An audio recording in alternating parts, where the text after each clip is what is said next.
If you enjoy our original content, please consider becoming a supporter on Anchor so that we can continue to bring you laughs every week.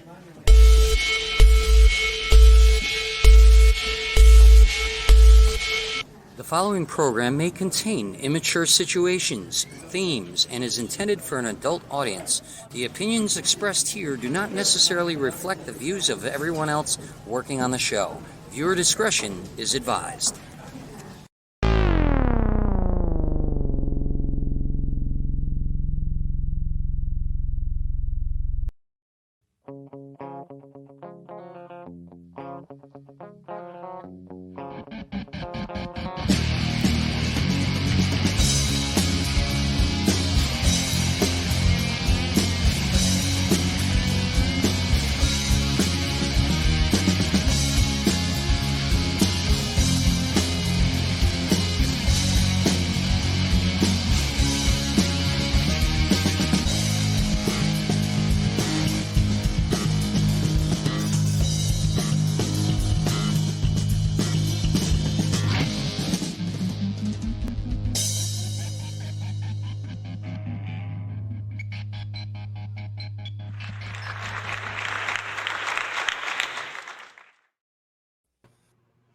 Welcome to the Danny McDermott Show, ladies and gentlemen.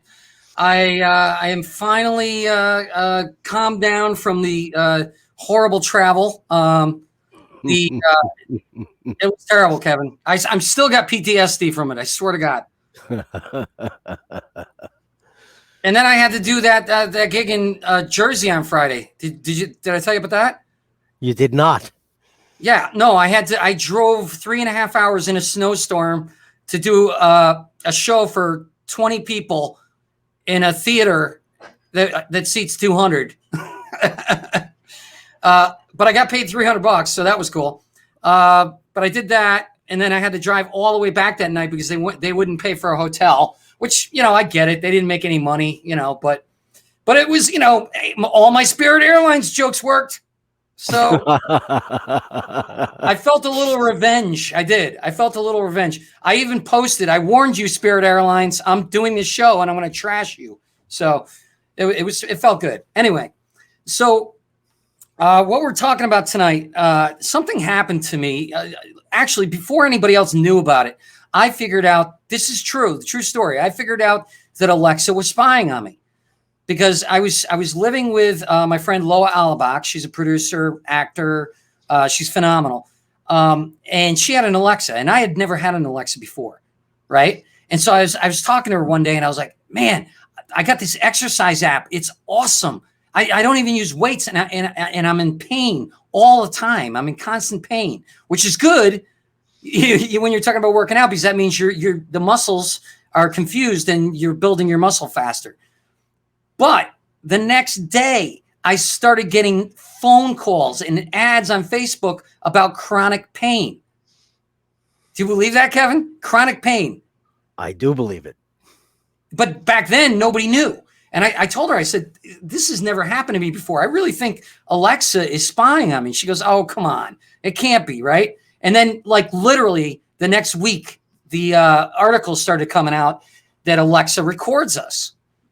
And that's one of the articles right there. And it's crazy because they started giving me ads for stuff I didn't even talk about either, which was like, I'm still getting these were you abused by a priest? I'm getting those all the time. I never was abused by a priest unless Alexa knows something I don't. I mean, maybe they know something. Maybe there's some repressed memories, and they, maybe they're listening to my father or something, or not that my father did it, but maybe my father found out about. You know what? I'm really digging myself a hole here. Dad, I love you. It has nothing to do with you. You're not even a priest. So anyway, you probably talk about this in your sleep. Maybe, yeah, maybe I'm laying myself go, no, Father, no, Father, no. No, I said I wanted to play ball. I didn't want you to play with my balls. Maybe that's what's happening. I don't know, man.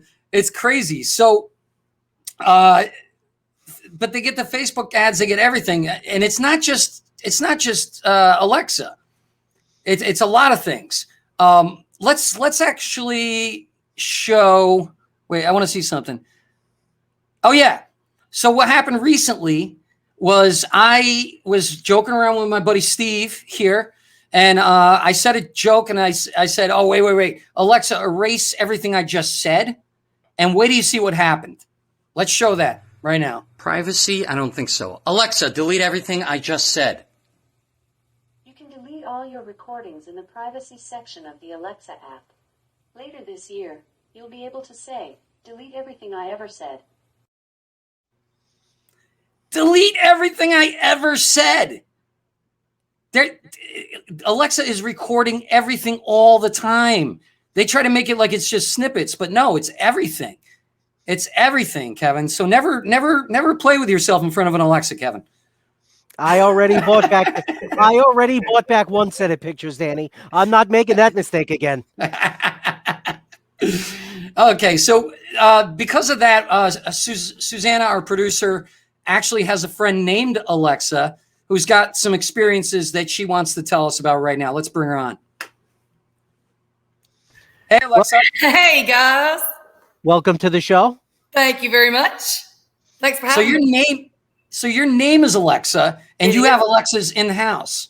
Yeah, we have 8 Alexas, and there's 6 that span our atrium hall that goes from one side of the house to the other. So we always have people over. We're entertained, especially during football season, Roll Tide. But I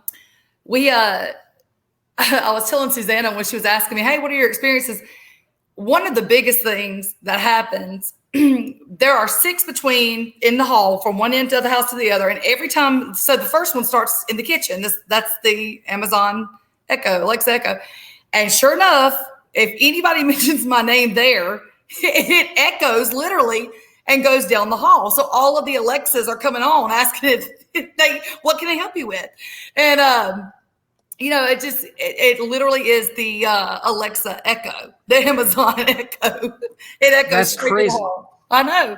But I did tell Susanna because I just found out that Alexa, like you just mentioned, can record or has recorded the past 365 days of your conversations. So now I can go back and find out who's been talking shit about me while I'm in the bedroom and they're in the kitchen. I'm so glad I did not party at your house. I'm worried about the pictures it can take. That's what I'm worried about. Well, no, you should worry about your vacuum cleaner then, because that's what takes the pictures. Worried about that now, apparently. Well, let me ask you something. Why do you have 6 Alexas? It seems to me like your husband must be conditioned to whenever he says, Alexa, do something, they just do it. So he must expect you to just do whatever he tells you to do. Okay, so it's so funny you say that, because that was the first thing when we started getting all these Amazon Alexas in the house. That was the first thing he said. He goes, now I can tell you what to do and you don't talk back. He loves it. But okay, so we have a 9,000 square foot house. Yes, I know it's ridiculous. Nobody needs that much space, but we that's why we have 6 of them, all just on the main floor, and then upstairs we have 1, and then downstairs we have 2. So it's ridiculous. She's all over the place. And then we'll be talking about something. I remember we were cooking dinner one night, and we had talked about, I think it was a Sleep Number bed. That's what it was, because my sister had just bought one, and we were talking about, hey, we ought to try that. Well, literally the next day, and it might have even been that night, we started getting Facebook ads for the Sleep Number bed. Motherfucking Alexa. Yep. I feel bad. I bought my son an Alexa now. I bought him a while ago before I knew what was happening. Oh, how old's your son? He's 15. Does he have socks that stand up? Actually, wait a minute. That's a good thing. I might be able to go into his account now and listen to all the stuff. No, baby, don't do it. Can you imagine? It's amazing. I'd be like talking to my ex-wife. No, don't wash those socks. Let him do it. Have him use them on the wall first. Lots of bleach. like any other crime scene. Well, it's crazy. I'm telling you, she plays tricks on us all the time. We'll talk and she'll interrupt and say, let's change the subject if there's ever like a argument. We were talking about that the other day. She's the boss of the house and we don't even know it. If you ever watched that movie, what is Look it? who's calling. Or why Look him? who's calling.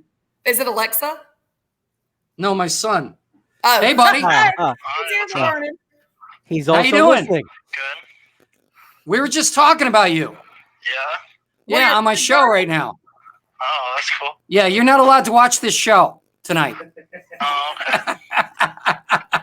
Hey, listen, I love you. Made fun of? Huh? Was that being made fun of? No, never. Never. Absolutely not. I love you, Just tell buddy. him to check his socks. Stand All right, up. I love you. All right, I love you. I'll talk to you after the show. Okay. All right, bye. I'm going to invent the Alexa that has a lie detector. Alexa told him to call. Alexa told my son to call right now. I'm telling you. I see. Alexa has determined that statement is bullshit. Try again. I love it. No, but I'm telling you, she fucks with us all the time. And because my name's Alexa, it doesn't matter. He'll call my husband will call my name and she'll come on. And then, of course, she starts recording. And I had no idea she was listening to everything that we say, even when I don't call her name. So I heard, and y'all correct me if I'm wrong, I heard that there was a way to change the call name. Is that true? That is true. Oh, So see, we're going to change to something like Samuel L. Jackson. yeah, like Barry White. Gotta pick a name nobody will ever say. Pick like an old-timey name. And you got to give it a deeper voice, like Like yeah, baby. Millicent. Yeah, baby. And change the What do name. you want, baby? That's funny. That type of voice and change the name to Millicent. Millicent. Yes. You know what's funny? We had a dog named Millie. So wouldn't work in our house. Kevin, you keep You're just stuck in that tunnel. Yeah, I am. It's a filthy rabbit hole. I'm telling you, it's just a tornado spiral we're going in through here. So we're gonna come to party at your house sometime since it's so big. Yes, we all. Yeah, every fall during football season, you're more than welcome. Every Saturday, it's a guarantee. Sweet. Yeah. All right. Well, I want you to hang out because we're gonna do a little reunion with you at the end. Sure. And thank you for coming on. We'll see you in a bit. Okay. Absolutely. Thanks for having me, guys. I'll be home. I'll wait for you. All right. See you in a bit. That was great, man, wasn't it? That was great. And of all the names in the world that I picked Millicent, there's one in the house. How absurd. How does that happen? I know, right? How does that happen? You're like trying to help her, but then you pick the name of her dog. That's the gift, all right. What were the chances? Seriously, what were the chances of that? I'm telling you, Alexa put the idea in your head. I'm telling you. We're being programmed by Alexa. My son called. You picked her dog. It's crazy. All right. So now we got to inform our audience because it's not just Alexa. Okay. A few years ago, there was an article in ABC News reporting that Google and Verizon developed cable boxes with built-in video cameras and motion sensors. So if they detect you canoodling on the couch, they'll start delivering ads for new romantic comedy. And obviously, if the guy can't come through, Viagra. Or if you're by yourself canoodling on the couch, maybe you imagine get some Tinder ads. There you go. Can you imagine that? He's on the couch and he isn't able to perform for his wife. All of a sudden, he gets a call from Viagra. How about though? If, man. Let's say you're on a diet and you go to the refrigerator and the refrigerator's like, "Fuck you, I'm not opening. You can't put a pizza in here." There you go. Not happening, guy. Oh my God! I'm your new life coach. Your refrigerator. Well, exactly correct. I'll be opening in 4 hours, asshole. Whether you're here or not. By the way, I melted your ice cream sandwiches. Oh my God, that could actually be a good thing. Certainly better than just spying. Right? No. At least if you're gonna spy on me, make me do the right thing. The sour All right, cream's gonna go bad. I was going to talk about the Target thing later, but I guess I could talk about it now. Target sent prenatal coupons to a teen girl, tracking her buying tracking her buying pattern in the store, and that is how her father discovered she was pregnant. Imagine that, Kevin. Imagine that. That happened in 2012. Thank God it wasn't your daughter. Yes, because you would kill someone. at the time she was 8, I would be justified. A lot of people. Most of the people. You'd be checking into my priests. Yeah, let me and my next Target mailing would have a bail bondsman coupon. Oh, man. So CIA Director David Patrius believes, well, this is a while ago, he believed that even mundane appliances can be used to gather intelligence about you, including dishwashers, alarm clocks, clothes dryers are all now connected to the internet. And we actually know this is true now. The same technology can be used by hackers to turn your lights on and off. So they can actually, while you're gone, turn on your lights and inspect your entire house to see how they're going to break in. Is that crazy or what? Now, this is the most insane thing of all. White hat hacker Barnaby Jack, recently deceased, well, that was a while ago, proved he could kill a diabetic person from 300 feet away by ordering an insulin pump to deliver fatal doses of insulin. Okay?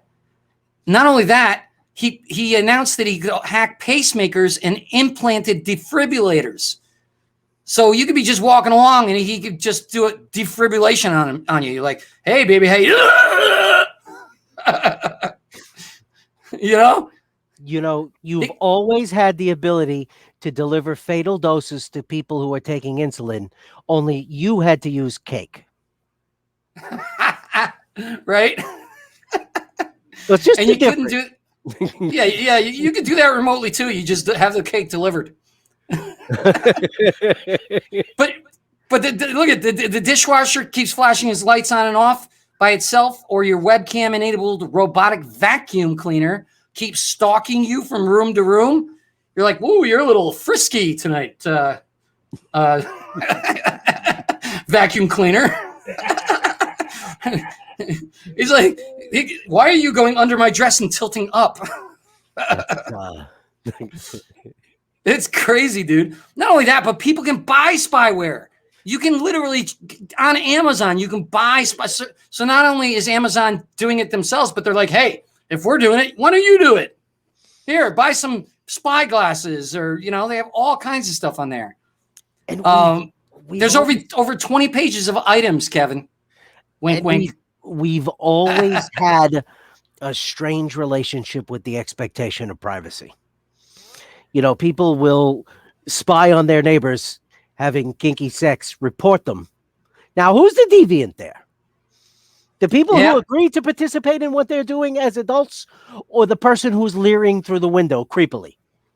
I don't know. This sounds like one of your childhood memories, Kevin. Well, Danny, if you'd like to see the video, that'll be $90. If you'd like your face blurred out, it'll be $500. Well, look, remember when you had to climb a tree and look in the window to spy on like a cat in heat? It's a lot safer now. You're like looking in the window. Meow, meow. Oh my God. This is crazy stuff. So because we're talking about all this, a more recent article from The Guardian from March of 2020, they cite that we are definitely being spied on by our smart TVs, our smart speakers, our thermostats, believe it or not, our doorbells, and even our light bulbs. The only thing in the house that's not smart are the people. That is the truth, Kevin. That is the truth. Oh my God. All right. Let's bring on, they probably have the electric toothbrushes spying on us too. Let's welcome cybersecurity expert Chuck Hall to discuss this. Hey, Chuck, guys. how are you? I'm doing really good. How you guys doing? Very well. We're feeling violated, Chuck, to be honest with you. All because you're right. Everything around us spies on us all the time. It's the truth. I love these people who want to talk about the new vaccine and how they're going to implant a chip in us and spy on us. Our phones do that already. We don't have to. Yeah, I was going to say, you're walking around with a phone that you don't. Yes. You want to see your chip? This is your That's it microchip right there. here. That's it right there. I'm wondering if the microwave is doing a better job of filming me than the camera. Yeah, maybe. We should check the feed. I got to get the angle just right. I don't know. Maybe you can get some footage for your reel, Kevin. It's me grabbing a cake. I love it. The casting director's like, yes, he You look really looks like fantastic. he wants diabetes. All right, so Chuck, tell us about this. Tell us about what's going on. There's so much. Everything we do gets recorded in some fashion anymore and shared.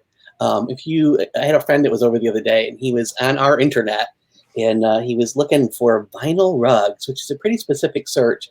And all of a sudden, I started getting ads on Facebook for vinyl rugs, sitting 10 feet away from him. So it's Wow. Yeah, I know, it's nutty. So it was your phone? Yeah, It was your phone that No, he was using his phone to do the search, but my phone, I started getting Facebook ads. So there's some cross. So how does that work? Proximity. They track Proximity. They track your IP addresses, and they see that they're coming from the same source, so they start doing some crosstalk. Okay. All right. Yeah. So how did you get into cybersecurity, and what have you learned since you've gotten into it? Oh, wow. So 6 years ago, I started working for a company, and that's what they specialize in. And I knew some things, but I've learned a lot more since I've been there. I do some work with some government agencies and some people who do cybersecurity for a living, and so I picked up some things. All of a sudden, phew, he gets shot in the chest. Now, We're like, wait, no. is it so pervasive and so everywhere that like the risk to each individual person is lessened by how much is out there, or is it something that each individual person really does have something to be concerned about? You talked earlier about the expectation of privacy, and we should have zero. There should be no expectation that anything we do is private anymore. There are cameras in public spaces. We hold the camera in our hand most of the day pointed at our face. This thing that I'm talking to you on now has a camera, obviously. So, there's traffic cams and cameras on the toll road, and we can be tracked in all sorts of different ways. So we shouldn't have any expectation of privacy. And is it easier because there's so much data? Yeah, in some ways, but so much of it is identifiable. Having your phone with you provides a way to link up your ID with so many other different things. So, that kind of makes it easier. If somebody has a reason to be looking at you specifically, they're going to find what they want to find. Well, isn't this, people will be able to blackmail, everybody says stupid stuff and does stupid things, right? I mean, literally every human being does it, no matter what. You could say you're a saint, but you're not. Nobody is. Everybody says stupid stuff in jest Everybody or whatever. gets stuff on social media. I mean, look at some of the stuff that happened with Parler recently. I mean, we all do put things up there on social media that comes back to bite us. So that's just how it is. Personally, I think when we get to the pearly gates, St. Peter's going to go through our Facebook. I think that's right. And we're all going to be in trouble. I think the last American to enjoy privacy was the Unabomber. Oh, Think about it. he lived in that cabin in the woods. That's right. And even he treated that cabin in the woods like social media. He wrote a fucking manifesto. Yes, he did. Well, Like most people post a manifesto. But that was his whole point, though, Kevin. I know. He was talking about about the privacy. He knew way back then that this was going to happen. As much as he was depraved, he was not a dumb man. No, he wasn't. No, he's a very intelligent guy. They couldn't catch him for a long time. Mm-hmm. But today it would be connected.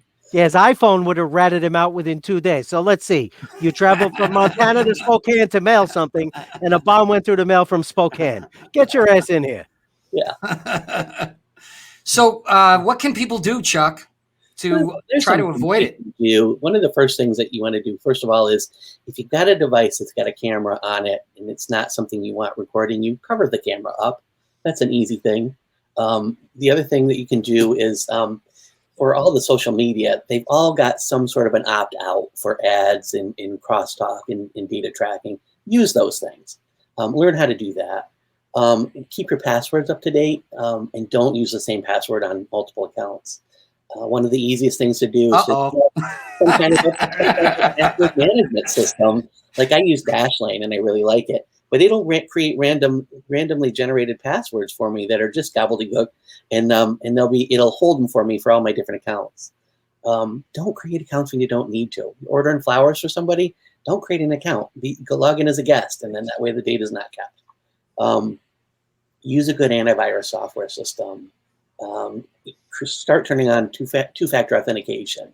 So when somebody wants to mess with your bank account, they gotta know a password, but then they gotta have some other factor to be able to access. I'm going to follow that advice right now.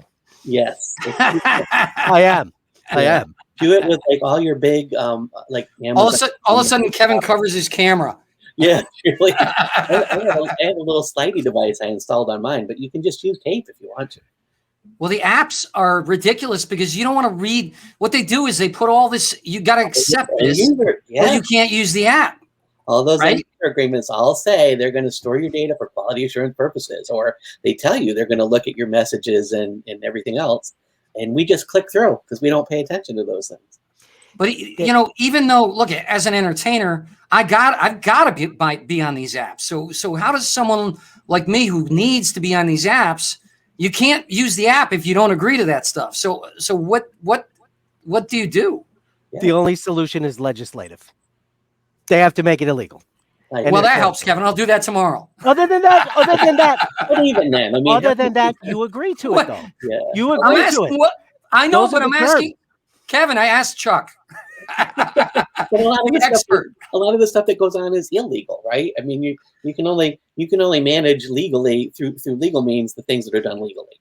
True, so right? That are using the pineapple devices to sit between you and the real Wi-Fi connection to gather your passwords and your encryption keys.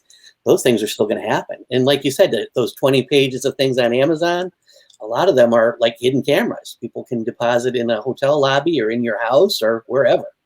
So, and now they're getting to nanobots and stuff like that, and little tiny things and stuff. So, yeah, forget it. Yeah. So there's the only thing we can do is just carry a defibrillator or one of those. What are those things that you just burst of electricity and everything goes out for 100 yards? That's what we need. Yeah, those EMP electromagnetic devices. Yeah, absolutely. Yes, they should have mini electromagnetic pulse things that you can just point at stuff, and shoot it. Just zap it out. I like that idea. But I know, like a lot of the medical devices, we started talking about that. There's, that's my idea. Don't anybody steal that. Yeah. Okay. But there's a lot of work already being done there to make those more secure and to make it impossible for people to tap your insulin pump.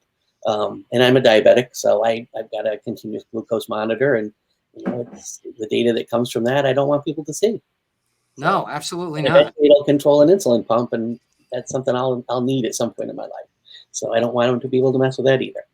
So hopefully they'll get they call it the IOMT, Internet of Medical Things, and there's constant work on making it safer. So. Well, where can people find you, Chuck? If you want, is there anything you want to promote or? You can find me. One of the easiest ways to find me is on Twitter at Chuck607. That's an easy way. So, how about?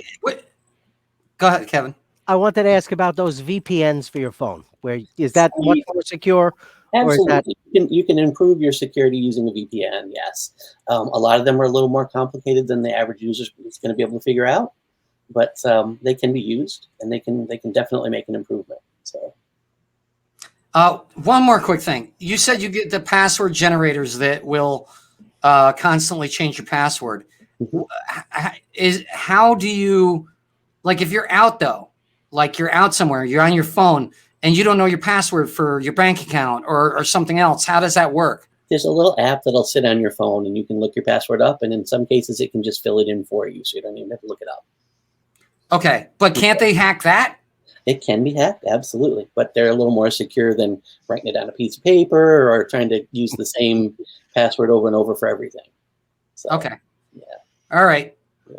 All right, cool, man. So, Chuck, thank you so much for being on the show, and thank you for Chuck has actually supported the show, guys.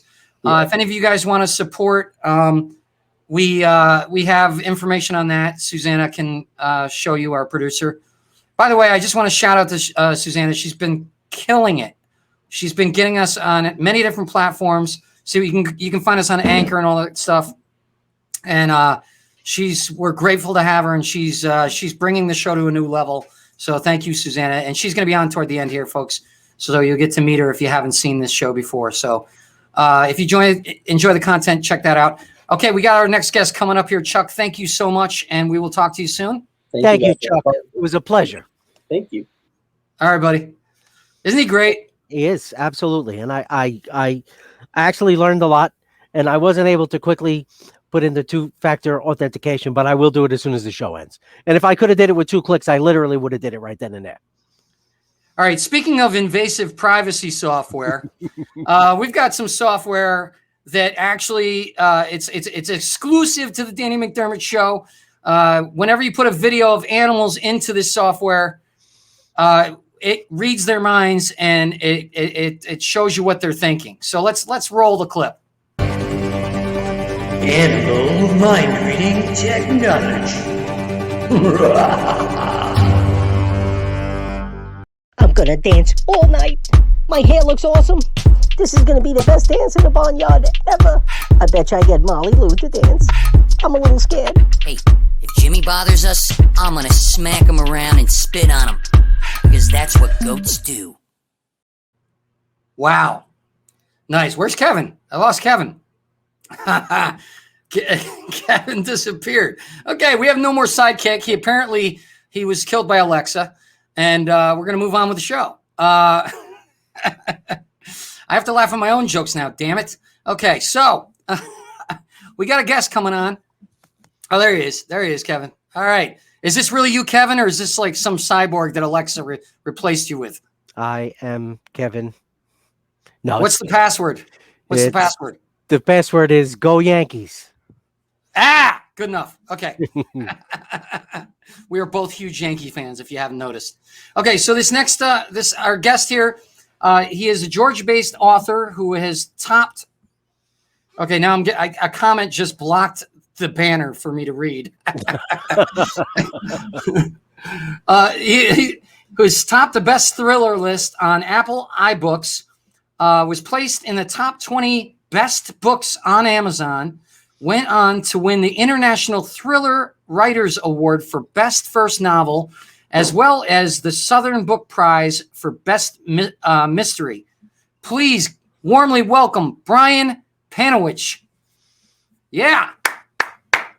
Hello. What's up, buddy? How you doing, man? Hey, man. Welcome. Thanks for coming on the show. Man, thanks for having me, Danny. I appreciate it. Hey, Kevin, from what I understand, the microwave does add 10 pounds on a camera. So you might want to back off from the microwave, maybe adjust its perimeters or something. One way or the other. Right. I'm actually about 90 pounds, but because I'm working through the microwave right now, the shit looks good, man. And let me tell you something. So you're actually connected. You're actually connected to the show Yeah, through your microwave oven. Talking through my microwave. Yeah, Chuck just taught me how to do that.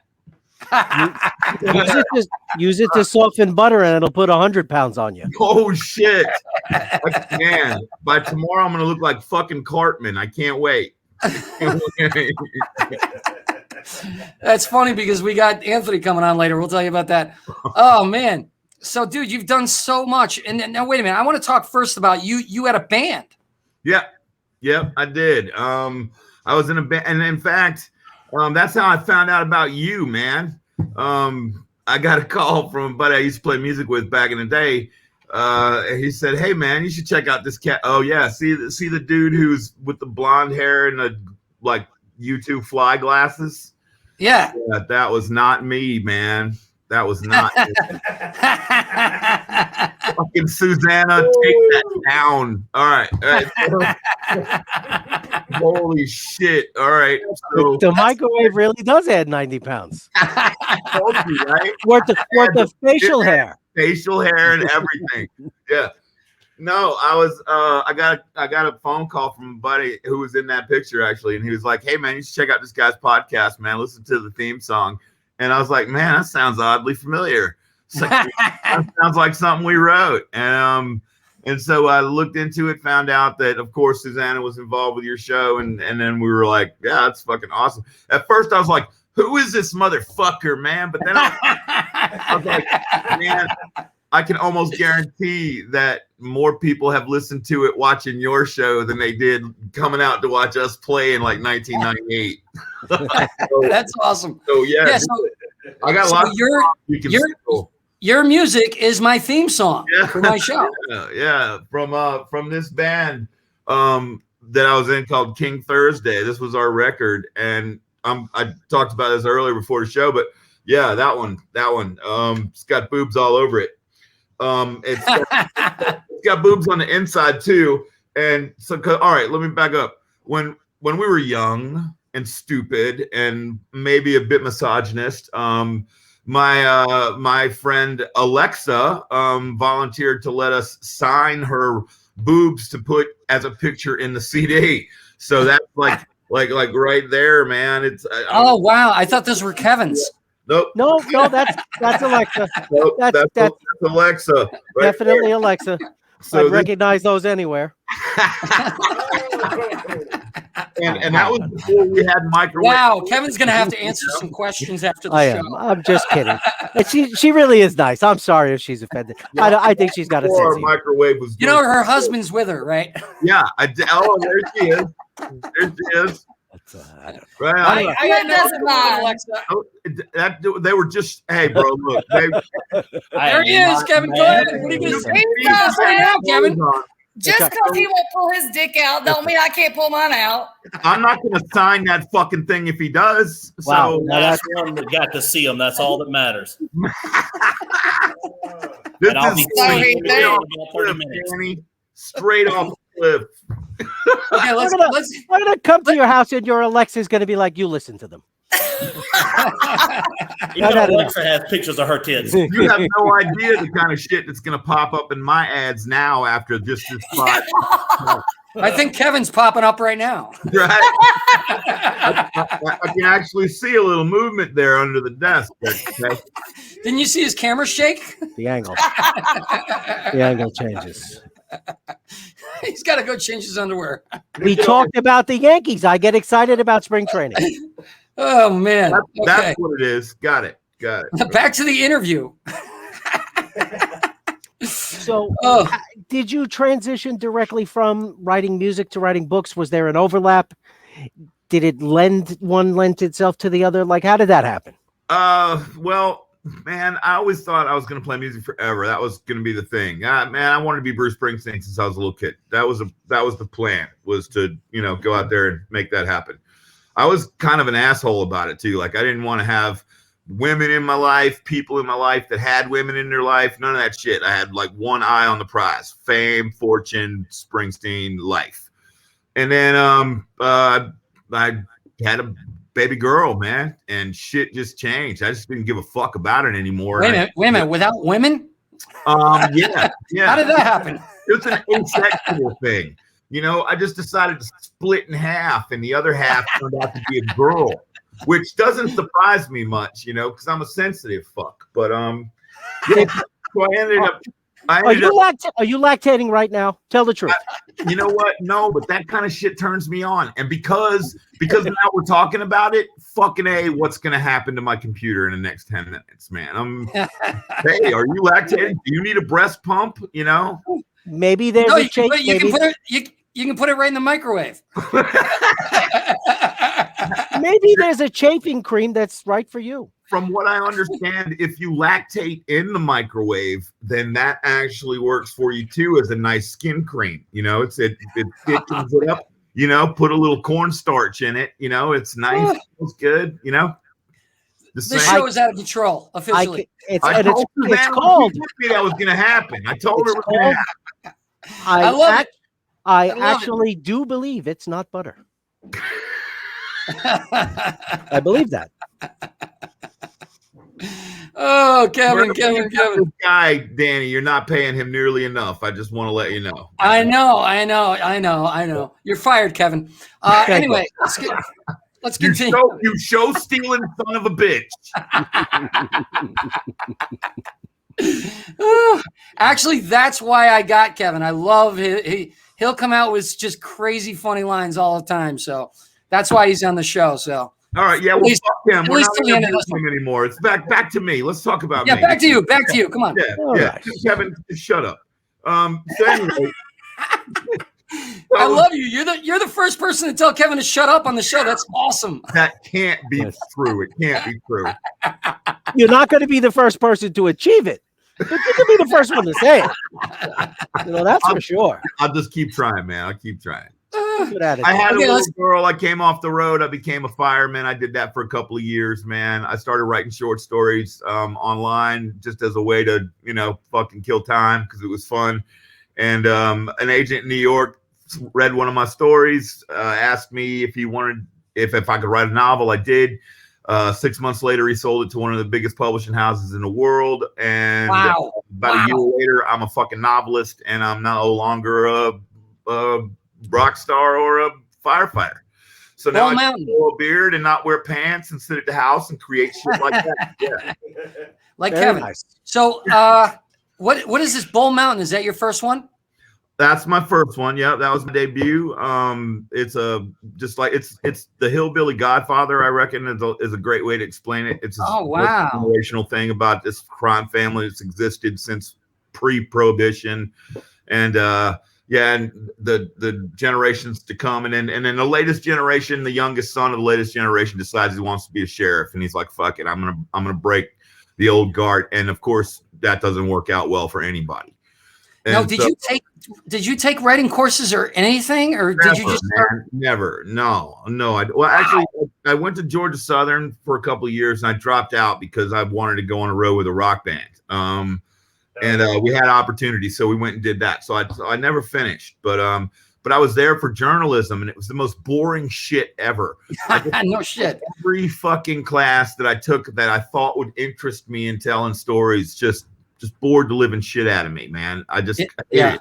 So I ended up going to Georgia Southern to get a couple of fucking credits in bowling. That was actually something that they gave you, credit for. In bowling? Bowling, man. I have a bowling ball? Yes. I transferred to Bowling Green. I was so good at it. Yeah. Then he found out it wasn't anything to do with bowling there. It was just the name of the town. Did you say Bowling Green, man? Bowling Green? Bowling Green. I've seen that movie. The place in Kentucky where they make Corvettes. There you go. There you go. You're going to get a bunch of fucking car ads now. Well done. For shit you can't afford. Are you getting sponsorship outside the show, Kevin? He is now. He is now. So no formal training, none of that shit, man. I just I listen to a lot of like great storyteller songwriters, and I'm a voracious reader, and I don't know, man. It turned out to be something I was good at, and now I've turned it into something that I can make money at, and so yeah. But that blows my mind because I'm a screenwriter, and they beat it into your head that you have to have structure and stuff like that. And I'm sure a novel has to have serious structure and a framework. Does it? I'm telling you, man, it's funny you say it like that too, because when that agent called me and he's like, if you ever write a book, get in touch with me. I sat down and I did it, and I like a year later, then I'm not really a technology guy, so I didn't even know how to send him a fucking Word document, dude. I printed all that shit up at Kinko's and sent it to his actual address. It was like this fat wow. Yeah. Because I'm like, I had no idea what I was doing, And he calls me back a couple of weeks later, and he was, and here's the thing, like I didn't know how to write, like how most shit's like three act shit. You got your beginning, right, your conflict, your resolution, your character goes through an arc, all that shit that they teach you. I didn't know any of it. So I just wrote, man. And so I would write, and I'd get to a point where, well, I got to explain why this guy thinks this way. I don't want people to hate him. So I'd go back and tell a story from his past. So the structure of the book is fucking whack. I didn't think anybody was going to be able to even understand it. And then when it got published, everybody's first comment was, the structure is amazing. He is skill. that he's taken and recreated and deconstructed the structure of a novel. And I'm like, what the fuck? I just it clearly was based on inexperience, had no idea, no fucking clue. And so that's amazing. Because of that experience, I always say now there's no rules. There's absolutely no fucking rule. Obviously, you need to learn how to, put words on a page. You have to have some innate talent. But at the end of the day, man, know the rules and then take the rule book and fucking throw it out the yard because it doesn't matter. How much research do you do for your books? That's a point leading back to our cybersecurity thing. Because my first book had a lot to do with moonshine and meth. And so I would actually get ads while I was looking that shit up about where to buy parts to make a still and how to do that kind of thing. I was getting this kind of stuff as I was looking up shit on the internet because I'm signed into everything through Facebook, that evil fucking shit right there. We're on right now. Woo! And hey, evil Facebook. But my first book was completely me trying to figure it out, researching it by myself. My second and third book, I had opened enough doors to be able to ask people shit. So now, like, one of my characters in the latest novel, Hard Catch Valley, the one that came out this year, or last year rather, he's in the GBI. Well, I know Vic Reynolds, man, who's the director of the GBI right in Decatur, Georgia. So, I mean, he's a fan. So I can just call him up and say, hey, what exactly would they do here? And he'd be like, well, not the way you fucking wrote it. And, so we'd go from there. So you wrote it first, then sent it to him, had fact check it or something, or yeah, I mean that kind of shit. And not just him, but I've got like a cabal of folks, and it just really depends on what I'm doing and what I'm writing about. One of the characters in my new book is like straight up based on a piece of shit called Kefro Dollar. He's a mega church prosperity gospel douchebag. This is the guy who went online and said on his website and said to all of these thousands of people that think that he's somebody, if you donate $300 to me, I promise you a seat in heaven because Jesus said I need a Gulf Stream. And I was like, wow, man, that is pure fucking evil. So they can say whatever they want. Yeah, I just started digging into that dude, man, and realized that that's like a fucking big market. That's a big racket. And like the next book, how that came about. And but now, because I did all this research, now I get all of this religious shit, man, that comes through. Now you get all the spam. Yeah, the guys in my email, it comes in the fucking. I swear to Christ, it comes in my own snail mail mailbox. I get shit from mega churches all over the country because I was on Facebook digging into this sack of shit. You get free rosaries. Say his name again, Kefro Dollar, sack of fucking dog shit. Does not represent Georgia whatsoever. His last name is a currency. Man, he's almost like he's laughing at people by calling himself Dollar. You know what I'm saying? It's like he's just shoving it in their face. And I have mixed feelings about hucksters of that variety. Like if what you're selling is comfort to people and it's about $20, I'm okay with it. But when you're buying Gulfstream jets these guys, and you're greedy and you're telling people that greed is what you're supposed to do on this planet, then scumbag. Predatory piece of shit. They're much like the title max of religion. You know what I mean? Like the title pawn of religion is what they are. You go in, they smile at you, they give you a couple of dollars, tell you it's going to be great, and then they fuck you for the next 6 to 8 years of your life, at least until you're dead. That is what it is. It's title pawn religion. Oh my God, I'm gonna write that shit down. There you go. Write that down. Steal it, Danny, like you did my song. No. I just want residuals from your next book. That's all. Who does it? Probably sit around talking about what suckers Scientologists are. Yeah. People fall for that shit. Dude. I can talk about that another time, but let's stay focused on him. I have a story about that. I'll tell you later, Kevin. So Bull Mountain, then let's see, Like Lions. That's right. Was number 2. That was the second. That book. earned you the Georgia Author of the Year award for best mystery. Yep, it did. It did. And that one almost meant more to me than all of the accolades that came with the first one. It's great to have New York and a lot of folks in the industry hail you as a big deal.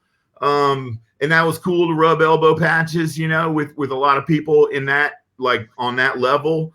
But man, having my own state come up and say you're the bad motherfucker of the year, that meant the world, dude. That was incredible. That was incredible. So I'm very proud of that book in particular. I think that's the best thing I've done yet. So that's awesome. That's awesome. Did you ever look back to the people who bullied you when you were a kid and call them up and say, ha ha? No. What I do, Danny, is I fucking kill them. I kill them in my book, man. Nice. That is no shit. Let me tell you real quick about this dickweed that works for State Farm. Okay. He fucked me on some homeowners insurance shit. I had a little problem with my roof, man, several years ago, man. And he fucking gave me a run around. He's a fucking dickhead. And so I name checked him. And in the book, as a guy that the two brothers in Like Lions, the two bad guys are just beating the fuck out of on a pole. They've got nailed to this pole and they're just beating him to death until they call him Hamburger Man. But the guy's name sounds like Benny Jordan. So everybody in my hometown knows exactly who I'm talking about. Dude, that's awesome. So that's yeah, awesome. Don't piss off a writer, man, because we'll fucking hurt you, man. Yeah, but what if now somebody else who hates him puts him on a pole and beats him to death, and they're gonna say, "Look, it was in your book. It was in your book." I'd be like, "Fuck, man! All my shit's fictional," says right on the first page. But man, if somebody actually did that to that dude, I'd be the first one in line eating fucking popcorn. You should get together. You should get together with your author friends and make bets, like sort of like Name That Tune. Like I can have him tortured in 3 pages. That's actually a good moneymaker right there. That's what I'm saying. This is what I do. I would like. You can make a lot of money. If you've been courting State Farm as a sponsor, I just fucked that up for you, man. 100%. I apologize. It's all right. I'm not wearing khakis. You could reach. Neither am I. I'm not wearing nothing under here, man. But I'm not gonna. We're not. Don't stand up. Yeah, we're not doing that. Yeah, you're definitely getting ads for chafing lotion. Straight out of lactated microwave milk. Yes. Wow. Wow, man. Kate, if you're out there, this is the kind of conversations that go overboard, man. Completely. Hard Cash Valley. Yes. Yes. Now that one was released in April of 2020. That's right. During COVID. Yup. That sucked because it was, what could you do? Everything got shut down. So like you got to understand as a writer or Danny, you got to hustle, man. When you're selling yourself, you got to fucking hustle. Yeah. And so when all of my live appearances, tours, all of my lectures, all of my college speeches, all of that kind of shit, all that shit was gone. That's like half my income was gone. And, wow.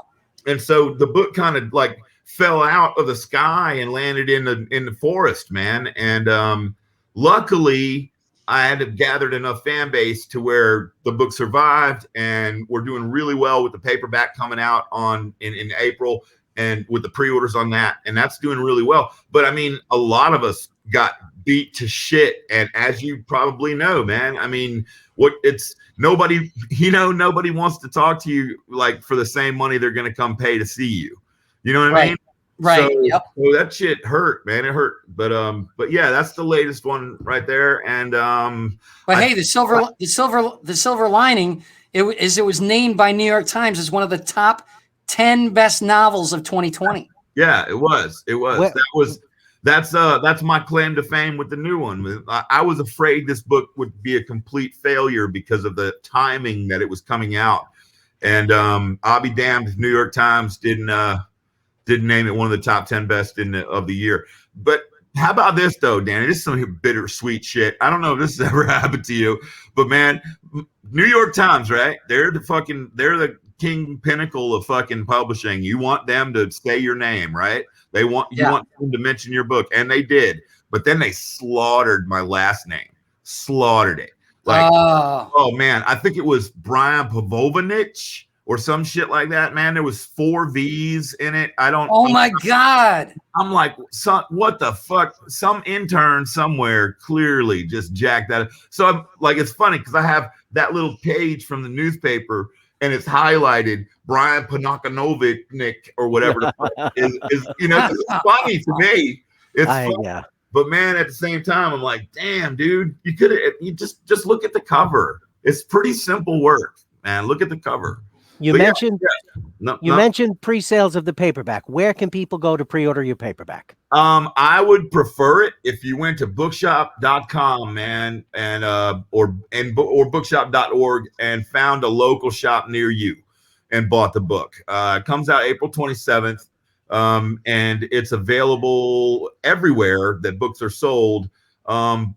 Outside of Barnes and Noble, who has been fantastic and amazing and 100% a big fan of mine, I would love for people to buy the books from these struggling businesses, man, because they are doing everything they can to keep the lights on. So if you got some extra bank, go ahead and drop it on them instead of going to one of these online like moguls. You know what I mean?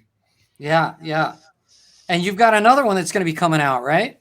Yeah. In fact, I just got this news the day before yesterday that I just signed a contract for 2 more. So my agent just got the contract with my editor for 2 more. So we're looking at, I get to do this gig for another 2 years, man. So that's pretty great, man. So I'll be with Sam and When the Wolves will come out in 2022. Is that how long it takes you to write a book? It takes a year? It varies, man. The first one took me about a year. Bull Mountain Like Lions took me damn near 3.5 years. Wow. Just sophomore slump type thing, man. I wanted to be perfect. I wanted it to be perfect. And I was not, it's tough, man. Coming out of the gate, you think your first one's going to do okay. And then you hope that the next one does better. And then you glide up, But man, when the first one comes out and everybody's thinking you're the next king shit, man, it's like living in a fucking pressure cooker, man. And that pressure cooker's filming and talking to you, and it's weird. And you just go in your garage and stare at the wall and smoke pot, Nice. So the second one took a little longer, but then Hard Cash Valley, man, boom. I mean, 6 months, man. That book just poured out of me. And right now with the new one that I'm working on now, I mean, I got to admit that COVID got me depressed, and I was down for a while, and I didn't feel creative, and I can't do anything unless I'm inspired to do it. I don't have a work ethic worth a fuck. I'm the same way. I just can't do it. You can ask Susanna, my producer. If you're bummed out, Danny, can you be funny? Do you have a steady source of Blue Dream? A Blue Dream? Yes. Man, maybe we should talk later. You mentioned no drug deals on the show, Kevin. And no Blue drug Dream, deals on the show. Blue Dream is what you should be smoking if you're going to be writing a book. That's what I believe. Kevin, you have to get a better job. Kevin, have to get a better job. I'm going to take you up on that, man. Just don't fucking mail it to me, okay? We'll work something out. But what were you asking me before Kevin said that? No, I was saying like when you're feeling shitty and the whole world is upside down, man. And like, if you're like me, you're an intimate person. I feed off of people, and I need that to feel people around me, man. Absolutely. Absolutely. That whole Southern, needing a hug next thing going. So after like 6 months of losing that and really not having any kind of idea of what the fuck's happening outside, I didn't feel good about, I didn't want to write shit. And so that was my question to you, is like, when you're down or whatever, or when this shit hit, I mean, do you feel like being funny? Can you fucking make not everybody can be Anthony, Jeselnik and just destroy, and be funny about the worst things. But it's crazy for me. Before COVID, anytime a disaster happened in my life, I would just get up on stage within a day or two, and I talk about it. When I got beat up by 10 guys on the street in New York City, went to the hospital. Like within a few days, I was up on stage doing jokes about getting beat up by a bunch of short people. I think they were hobbits. Right. And Beat up by you know a what I bunch mean? of hobbits. Yeah. Well, They were short, so it's like there's power in numbers, right? Yeah. Lord of the Rings came out it was coming out around then, and I was like, they were short, and I was just like, I think they had hair on their feet, and I'm making these jokes about getting mugged by hobbits, and then when I got stabbed by an ex-girlfriend in the back with a steak knife as I was trying to leave her apartment. She thought I was breaking up with her. I did jokes about that. Because what did you do? Man? Well, because when I was talking to people, that's what women would say. They would be like, I'm sorry. I did. What did I do to get stabbed in the back? You know what I mean? Really? As I'm trying to escape. But that's what every woman would say. They're like, you got stabbed by her? What did you do? Must have been you, man. Must have been. Yeah, that's what they automatically. That was my reaction. That was my reaction to the hobbits. What did you do? Well, I was thinking it. Oh, you know what? By the way, I want to say I know we're live and all, Danny, but I just want to put this out there, man. Since we're talking about this kind of thing, I'm really sorry about what happened with you and your father back when you were younger. That wasn't my father. If there's somebody, if you need to talk to somebody, I know some people that Are you Catholic by any chance? Because that would make a whole lot of sense. Yes, I am, and I do plenty of jokes about that as well. You fucking are. You are Catholic. That's hilarious to me. $7,000. Oh, come on! I was terrified. I was 3 years old when I was going in, and they're like, "That's the Son of God." I'm like, "Why is he nailed to the wall? What did he do?" It's just and they're like, "No." It's horrifying. And they're like, "No." Yeah, I'm like 3. I'm like, "What did he do?" They're like, "No, he died for you." I'm like, "What the fuck did I do? I'm 3. What I'm sorry, I left my socks out."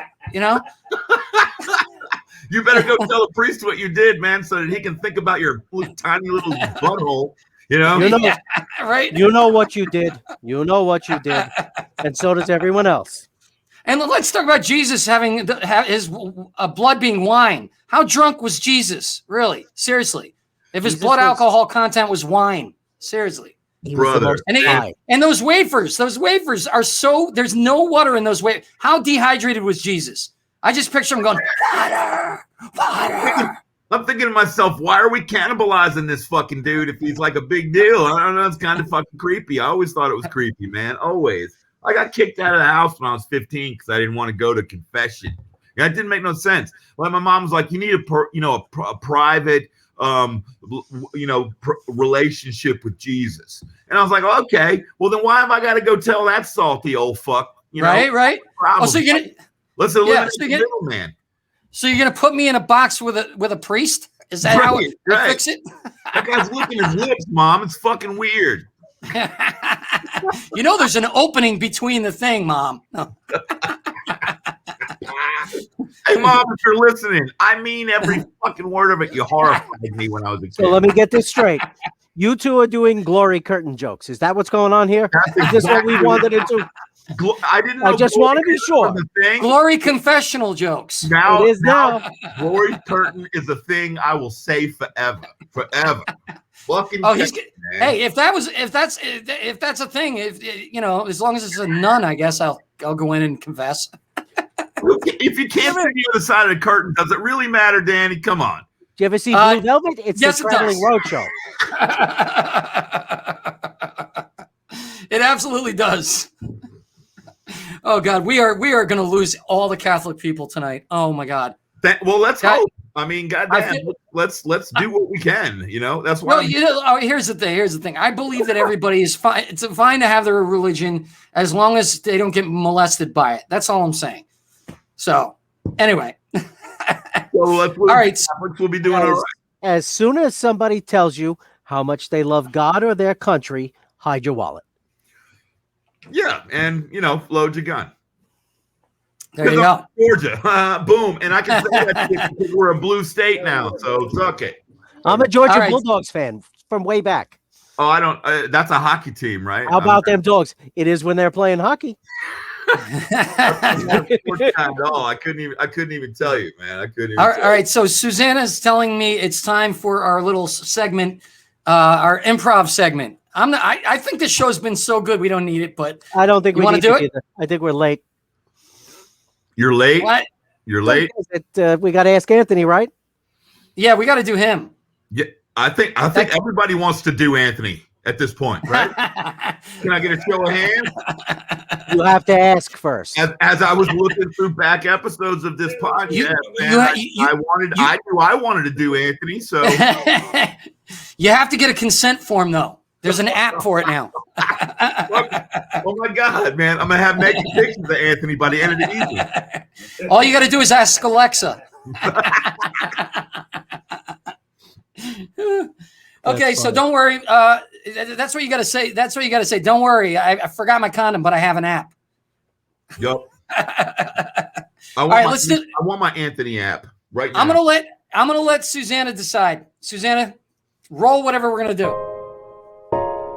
Danny's Improv Theater.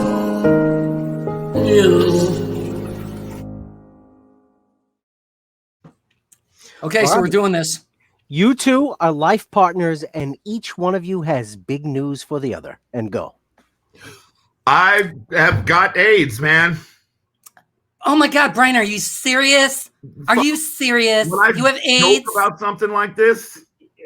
Why would you insist on not using a condom for the last month? Because I got to be honest with you, I don't really like you much anymore, and I haven't for years. Because you're not fucking, you don't give me any room to be me, okay? And that's why I'm going to Mexico, and that's why I'm sick. You fuck. So wait a minute. So you give me AIDS because we had an argument? Well, is that what you're doing here? I don't know if I gave it to you. Have you been tested? I know. I've never been tested. Oh shit, maybe I gave it to you. Well, no, I'm pretty sure it came from Juarez, but maybe it came from what? What's happening? Who is this? Who is this man?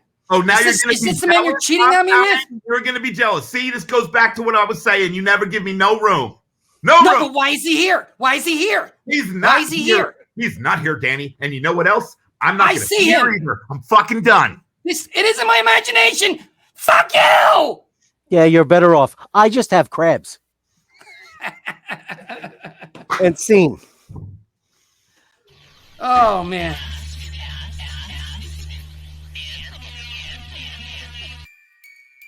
What are your favorite mainstream horror movies in the last 10 years?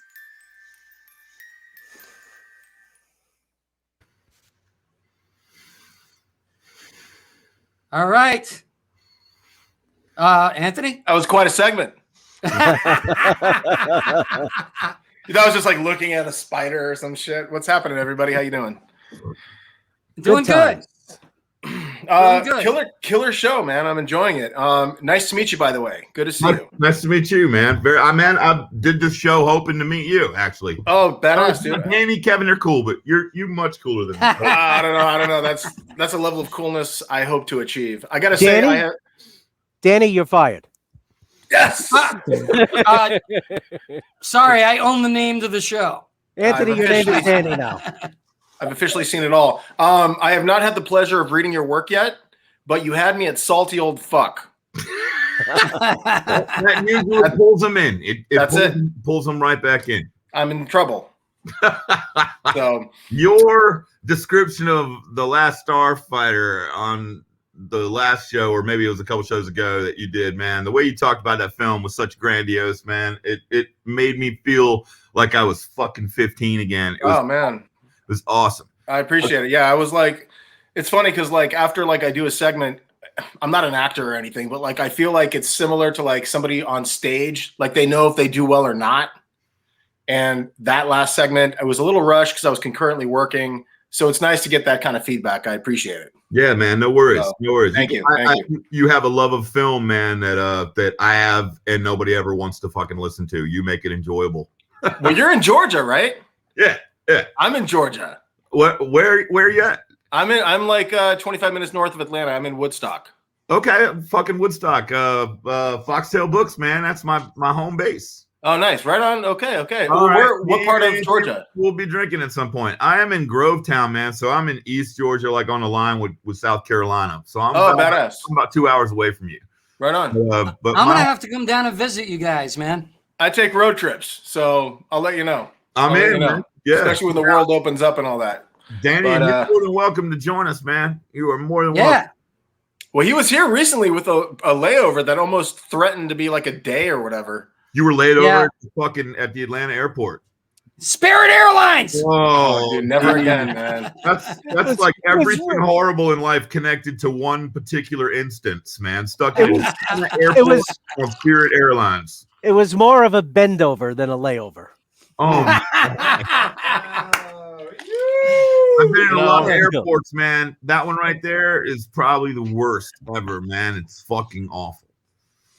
It was crazy. I gotta say, this is the longest introduction or kind of hangout before on any segment I've done with the movies, and because I don't have any current movies on VHS, because it's a video store right here, or DVD, unfortunately. These are newer films in the last decade. So I've got my little list right here. Boom. I'm going to be my little cheat sheet, if you will. So the first badass there you go. She never disappoints. First badass mainstream movie in the last decade, in my opinion, is Cabin in the Woods. Now, this movie, I'm going to try to make it spoiler free because there are probably a handful of people who still have not seen it, even though it was wildly successful. This is a movie that takes the cliche tropes of a horror film of teenagers going into the woods, a cabin, and then it yanks it and smashes it on its ear. And I thought it was actually pretty well done, and it was nice that Hollywood greenlit a movie like this. I think it was about time. It's probably 50 years too late, but regardless. Great movie. That's one of my first lists. So there you go. Boom. On to the next. I got 9 to 10 more. So here we go. I think I saw that one. Really? How about you, Kevin? Anybody? Brian? That's not Eli Roth, is it? It's not. I think it's Drew Goddard. And I think cover your ears because he's being canceled right now. Joss Whedon produced it. Yeah, but it's a fucking awesome movie, dude. Actually, it's pretty hilarious. And in fact, when I was watching it, I started kicking myself internally. I'm like, why the fuck didn't I write this? Like, yeah. So, like, I'm sure Brian and Danny, of course, and I know Kevin, you write as well. You're a comedian. Hello. When you see something that you respect, you're like, damn it, I wish it was mine. I call those my throw across the room books. When I read something, it's so good that it pisses me off. I wish I'd have thought of it first. I chuck that bastard across the room. All my shit's dented up for that reason. Yeah, that's 100%. Yeah, and in fact, you beat yourself up. Like, right. Yeah.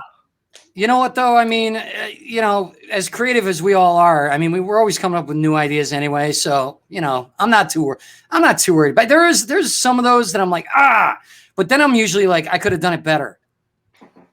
Well, yeah. We all put our spin. We're all egotistical fucks too.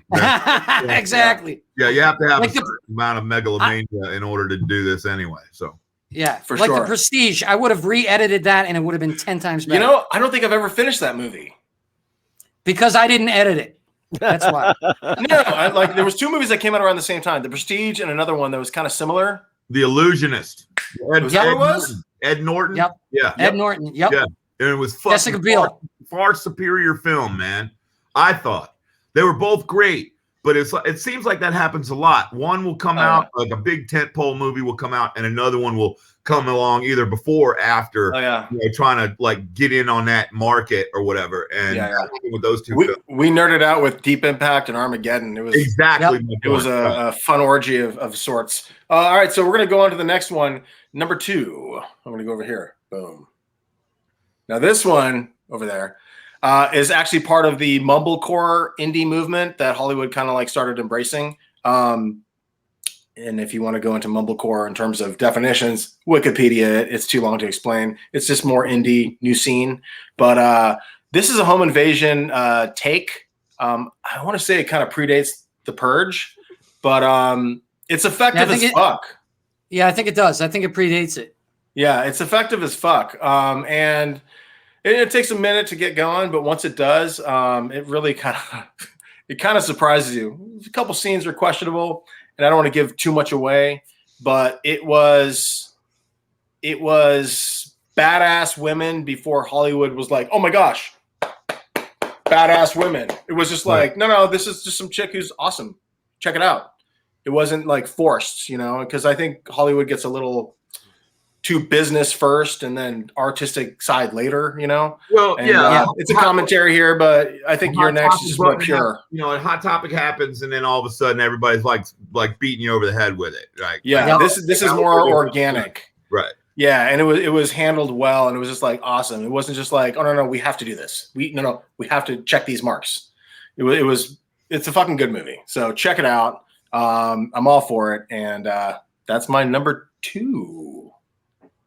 Nice. Next one, here's the deal. I keep doing this because I know a JPEG is going to pop up, and everything's backwards for me. No, but you know what? She's got it. She's got it down, man. She has it down. I don't have it down. She has it down. Okay? No, but you don't even have to move now. She's got it down. I know it's PTS from fucking the other 10. I know from the early, the early ones we were like ducking under, trying to. All right. You can't fuck with The Conjuring. You can't. I mean, some people say fuck that movie, but I say you can't fuck with it. James Wan, I gotta say, not only one of the most prolific filmmakers of the last 20 years, this guy created fucking Saw. Okay, he created the franchise, but he created the first. He started the first one, and then produced the rest, or some of the others. And then he went on to Insidious. So he brought that franchise out, dude. That franchise. I love that fucking movie, man. Insidious was amazing. The first one was outstanding, dude. For PG-13 horror, I was like, man, I'm in the right hands with this dude. And he also did a couple other films that were largely unseen. One is Death Sentence with Kevin Bacon. It's a revenge film, vigilante film, kind of a death wish, if you will. And then he also did Dead Silence. Oddly enough, Donnie Wahlberg's in it, and it's a puppet film, as you can imagine, because he loves puppets. In any film he does, he usually peppers a puppet, whether it's Jigsaw or Billy Puppet, I should say, from Saw, on the tricycle, or he just loves his props. But anyway, The Conjuring is based off, I think it's Ed and Lorraine Warren, demonologists. Yes. And it's based off their chronicles. And they're basically paranormal investigators. Yeah. And I got to say, man, The Conjuring nailed it. And aside from, God bless, the spelling of The Conjuring down there, it's a perfect film. I'm sorry. No, that's I'm totally that guy. I'm like, hey, and I almost that was the French version of the film. Conjuring. It's a greeting. It's conjure. I'm gonna get beat up later digitally from season. Are you going to see The Conjure? But anyway, no, it's very well made. It's very well made. It's a kind of a homage to Poltergeist for sure. And it's, if you haven't seen it, it's totally badass in my opinion. And it spins off a universe. It's got the Nun, it's got the Annabelle series. There's another one. I think what is it? Not Slender Man, but there's another character. I think in Conjuring 2 possibly. That they're trying to spin off. So there's like a massive universe. Oh, Slender Man? Conjuring, The Conjuring 2 is on Netflix right now. I appreciated it. Didn't love it. I appreciated it. I thought some of the shots were very well done, and I know that they really tried, and I think it was okay. Wasn't my favorite, but it's hard to do a sequel of a movie like that. It really is. No, he's a super talented filmmaker for sure. But let's move on. So because I'm on number 4, so I don't want to keep you up. We're gonna change in our pajamas. Go for it. It Follows. Okay, this is basically an STD ghost horror. Okay, and if I want to be less, it's more of an STI ghost horror. You're infected. Okay, or STA, sexually transmitted apparition. we got a comment here. It is a bit creepy. Alexa's commenting. STI ghost horror, Chuck Hall over there. I see that comment. Nice work. Actually, I think I caught that from one of my ex-girlfriends. So have any of you seen this one? No. I've seen it, yeah. Okay, all right. So it's kind of art house, right? And it's actually well made. And for a moment, I couldn't tell what decade it was set in. It looked more 80s, but it was like there was no cell phones necessarily, if I can recall. I'm going back to 2014 here. But anyway, basically it's about, I think it opens up with a dude who has sex with a chick. And then once he's done, he's like, hey, just to let you know, there's a ghost that's going to follow you until it catches you. And when it does, it's going to kill you. So you need to fuck this ghost off. And then it's going to be their problem. And see you later. And then they're gone. Okay. And literally, that's the premise of the movie. You're like, oh shit, this is kind of gangster, dude. Why didn't I think of that? It was definitely written by a mom with a slut daughter. Dude, not cool. See, that's some PR right there. It's at the end of the day, it's a well-made film. It's kind of art house, as I said. Is it great? No. Is it kind of interesting and watchable? Yes. And is it original? 100%. So you know what I loved about it? You know what I loved about it is that the ghost would walk slowly toward them in a body. It'd just be some random person, and it would be walking toward them slowly, and they would see it from across a field, and it would just be walking. They go, "Oh shit, that's it," and they'd have to run. But the thing didn't run; it just kept coming slowly. It was that made it to me. That made it. I'm going to get you no matter how fast you. Hold on a second. So you had to fuck the ghost to get the ghost? No, you had a ghost curse, so you had to get rid of the curse by spreading it to another. So it's a transmitted curse. So once you have sex with whomever, and I think, spoiler alert, I think some dude hooks up with a hooker who has the curse, then he hooks up with his wife, and I'm like, why did I write that shit? Why didn't I think of that? Yeah. Oh my God, that's awesome. So something like that. But imagine a sexually transmitted disease that kills you, but it doesn't kill you as long as you pass on that disease to someone else. Yeah, I mean that's pretty much what it is. Groundbreaking. I mean, if chlamydia would love to get on that action. Simple and genius at the same time, man. Yeah. You know, like how come we didn't get this movie until now? Why didn't anybody think of that genius idea 40 years ago? You know, I actually want to see. I do want a sequel. I want a sequel where it starts out like, in America, and somebody transmits the ghost disease, and then somebody goes on like vacation to Thailand, and they're like, I'm going to hang here for a month. This is great. Blah blah blah. But then the ghost like goes through the ocean just slowly, and then it comes up on land, and then maybe eats some fly infested fish, and then it gets the person. I got nothing. I don't know. But anyway, so that's the movie. I recommend it. I see the opening scene. The guy's itching his balls on the subway, making all kinds of faces. Kevin, the rest is just details. Anthony sold it to me with fly-infested fish, man. Because who the fuck doesn't want one of those? Hey, this is part of the environment. It happens. Fish on rye, bro. That's some good stuff, man. I wanted to go through go into a town of shepherds with sheep, and the ghost starts chasing the sheep. I'm going to deviate. This calls back to your Catholic upbringing right here, man. I'm right there with you. I went to a Baptist school, a rigid one. And they took my creative writing shit, and they're like, dude, you cannot do this. I'm going to turn this into a therapy session. But they're like, you can't do this. This is wrong. This is of the devil. I'm like, you told me I'm going to burn in hell with the worm when I was 6 years old. What do you fucking expect? Pardon my language. All right, moving forward. Right. By the way, I got to tell you, since I brought up Thailand, I'm going to totally deviate. There's a movie called No Escape. It's a few years old with Owen Wilson and Pierce Brosnan. And they go to Thailand, and all of a sudden there's like a, outbreak, like a coup, whatever the fuck. They're taking over the fucking area. It's pretty fucking intense. Watch that one. No Escape. I think 2016 or 17. Pretty fucking good. I was like, holy dude, my lady was like gripping the fucking seat chairs. I was like, yes, I just want to know it's a good movie. I feel like Owen Wilson would take me out of any movie. Not this one. Well, because he's a comedy guy. Yeah, because he's the same person in every movie. He can, not necessarily, man. The guy can pull it off when he wants to. Don't get me wrong. I love the guy, but it was like, I guess too many Vince Vaughn and Owen Wilson movies together just kind of mess. Well, look at him as a fish out of water in Thailand, and they want to get him because he's a fish out of water, and he's a straight guy. He's just like, I want to protect my family at the end. So, all right, deviating. All right, so here we are. Number 5, The Babadook. This loved movie it. Fucked up. Thumbs up.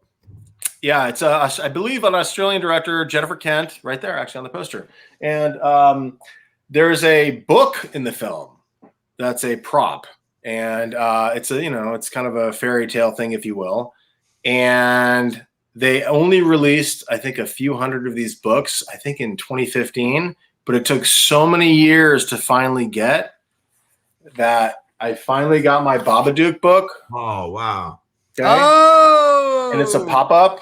So I don't want to spoil anything, but it's intense, dude. Holy shit. It's literally, dude. Yeah.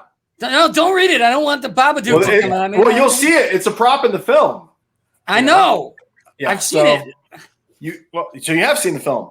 Yes. All right. Well, I'm just whetting the appetites of the viewers who may not have seen it. It's epic. It really is good. All right, I'm gonna make this go quick because I know I'm like lagging here. Don't Breathe is the next one from 2016. In 2016, I had two favorite mainstream horror films. Don't Breathe is done by Fede Alvarez, I believe. He was the director of the remake of Evil Dead. So it was a Sam Raimi's kind of protege. He teamed up with this talented dude. And say what you will about the Evil Dead remake, I thought it was actually pretty fucking okay. Don't Breathe is dope as shit. It's great. It's literally, as an audience member, you feel the title, like almost 2/3 of the film. Okay. So kids break into a house to steal a bunch of money from a blind guy, but he happens to be like this badass veteran. And now they're like the mice and he's the cat. And they can't get out of his house because it's all locked up. In fact, this movie takes notes, then you go to his basement. Have you seen Alexa? Alexa, have you seen this film? Clearly you have. Yeah. Spoiler. Shut up, Alexa. Shut up, Alexa. By the way, just for everybody who's watching the show, if you stay until the end of this segment, we're going to bring on our producer, Susanna, and we're going to bring Alexa back, and we're going to bring Chuck back. We're going to have a little party.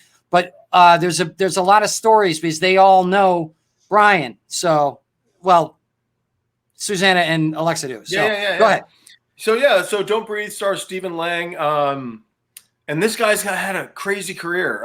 You might remember him as the crazy drunk from fucking Tombstone. That guy he stole the show of Tombstone, aside from obviously many others, as the villain. But yeah, he's the blind guy in Don't Breathe. And it's funny because like this movie has a fine line. Like you care about the robbers, the burglars who are coming into his house because they have their own situations in life where they got to like escape, but they need money. So they go into this old Coots house, so on and so forth. But like they're taking advantage of him. So he's just trying to protect his house. But he's so fucking hardcore that you're like, you just don't know where to fucking put your eggs, which basket, which is great. So anyway, there's a sequel coming out, I think in August of 2021. So I can't fucking wait. Don't Breathe, badass movie. On to the next. Lights Out. Perfect film, in my opinion, for mainstream horror. Now, I got to say, this James Wan, who did The Conjuring, Saw, Insidious, he found this short on YouTube called Lights Out. The short was way better, dude. I'm sorry. I was disappointed by the movie because the short, and when the short came out, I actually reached out to the filmmaker and we had a dialogue going, and then I lost contact with him. But that short was incredible. Oh, it's perfect. I mean, there's no fat on it. It's perfect because you understand exactly what it is in like a minute and a half. Lean and mean. Yeah. Personally, I felt like they did too much with the story in the big movie. I know you like but no, you're not wrong if that's how you feel. So yeah, cool. But sorry, go ahead. It's not a perfect film, but like it's in my opinion fucking enjoyable. In terms of mainstream horror, like I can have 20 segments on indie horror. But I'm a fan of Lights Out. I think it was effective. Especially, I love seeing somebody's like seedling of an idea and then like Hollywood support, or just like monetary support. That was amazing. Yeah, to invent. It's really kind of it's because you're literally seeing it from an idea to something that was shot very cheaply to like believed in monetarily, which I hate to say in this day and age is kind of everything. Although just having somebody say, you know what, your work's great is all you need is in terms of the wind in your sail, but to keep going. But we all totally got to keep the roof over our head. So yeah. Anyway, I love the fucking movie. I think it's well done for the concept for the gimmick, dare I say, that it plays. And it's, James Wan produced it, and I'm not surprised he's behind it. But I love that this segment is taking me to the next segment. Annabelle Creation, same director, David F. Sandberg.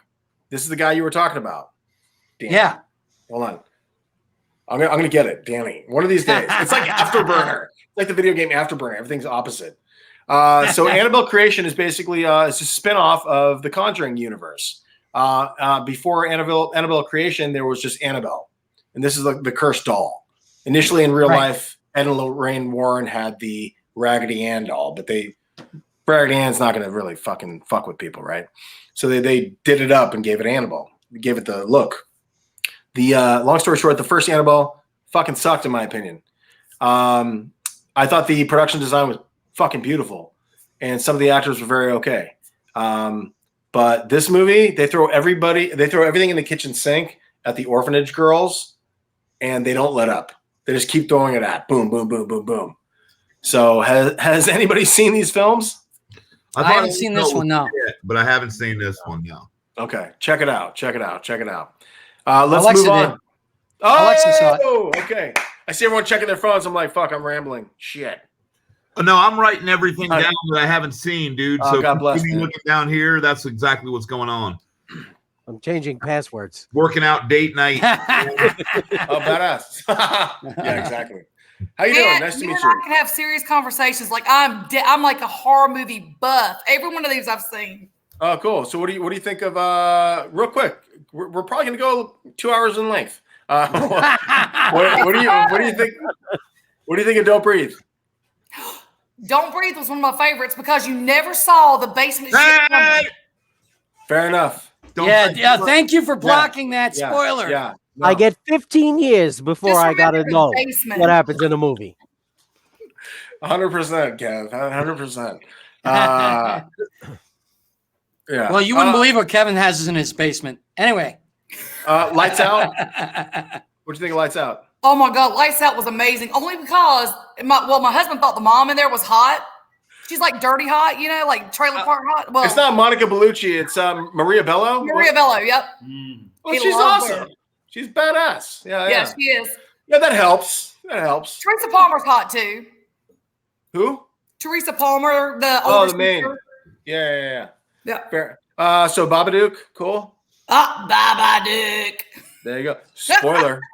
I love that movie. It Follows. It Follows, man. Fucking creep me out. I made my kids watch that shit so they knew what are your kids? Scared of. How old are your kids? I gotta know. I have two young 11, but it's not. You're never too young to learn. Yeah, right? It's a metaphor. It's a metaphor. Exactly. You're like this is based on a true story. You know what it is? Originally, what do you got, Brian? What do you got? Alexa's telling her 10-year-old kid, "You're gonna get ghost dick if you don't watch the movie, or you're gonna get ghost dick." Originally it was just religion creating sexual shame. Now it's just movies. Any way we can get it. Cool. We've arrived. We're modern. We have arrived. Yeah, we're progressive. Okay. Moving forward. Okay. So Cabin in the Woods. I'm gonna just pick your brain real quick. Cabin in the Woods. What do you think? Never saw it coming. Is this the one with the water?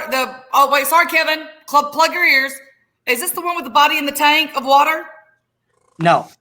Negative. Is that a cure for wellness? No, that was creepy too, though. All right, so you're next. How about you're next? Oh God, you're next. Creepy, because it almost feels like it could really happen. Oh, it's a home invasion movie. Yeah, 100%. All right, home invasion movie. Better or worse than Strangers? Oh God, I like Strangers. The Strangers. I did too. That shit could really happen. That's Manson-esque. That shit could really happen. Happened. Home invasion, I think, is one of the scariest possible things. Me too, Brian. Most realistic. Right. And so that movie fucking stayed with me for months. Me too. That's the only horror movie I will not let my kids watch.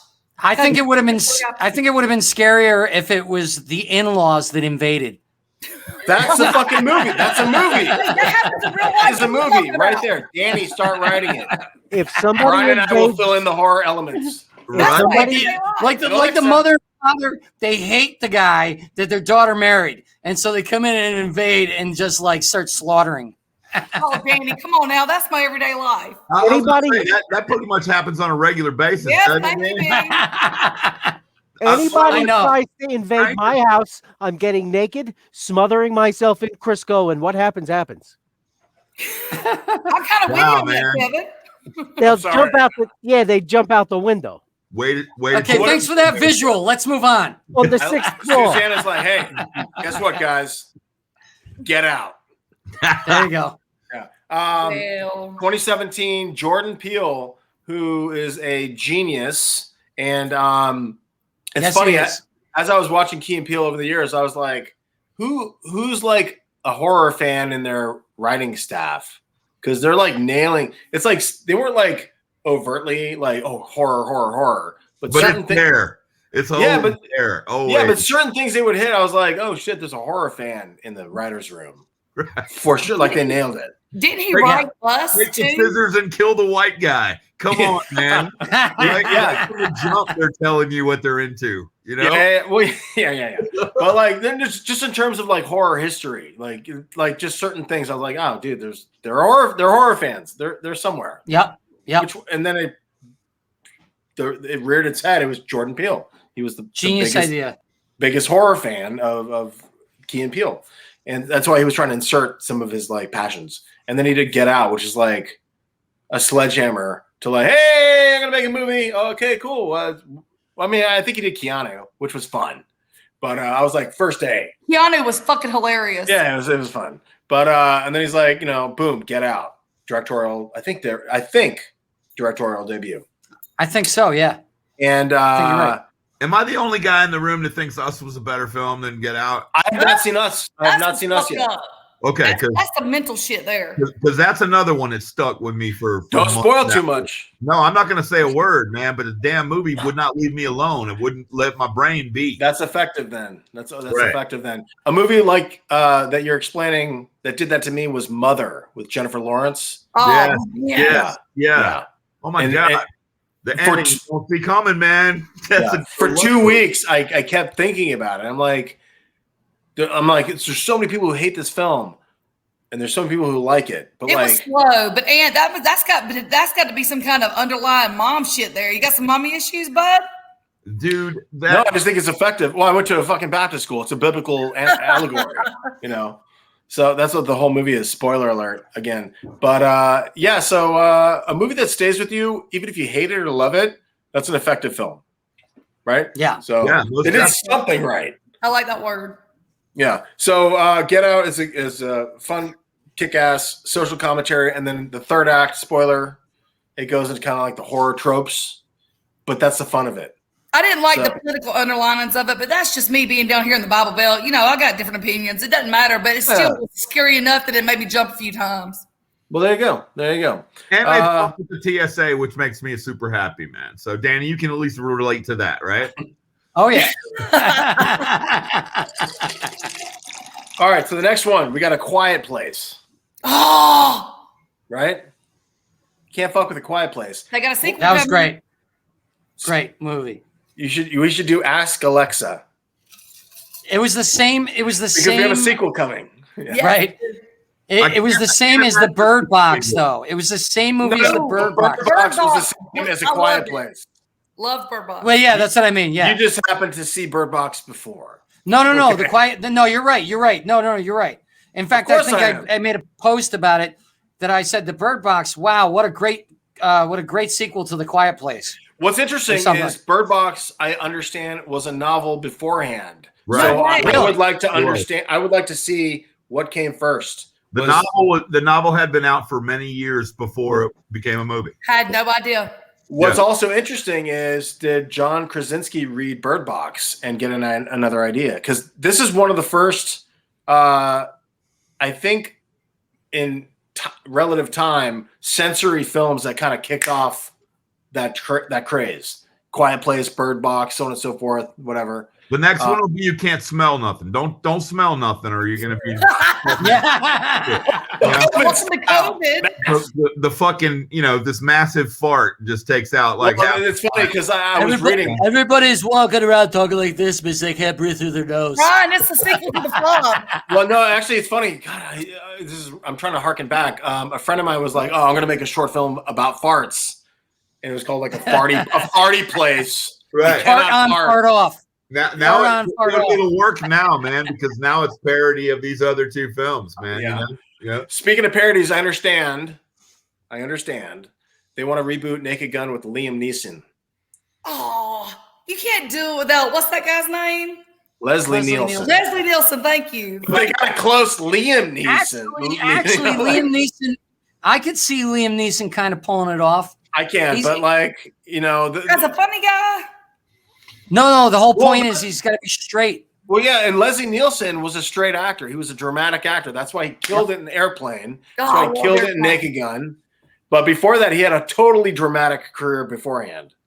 He was like a straight guy. That's why he was just playing a straight. Man. Trying to that movie would be like trying to get like Spinal Tap remade for me. Yeah. It's gonna happen. It's already perfect, man. The volume goes to 11. Wait till they redo Jaws, even though they've been doing that for a few years now. No, it can't be done because Meg. What a terrible movie, Meg. No Jaws. Meg was terrible.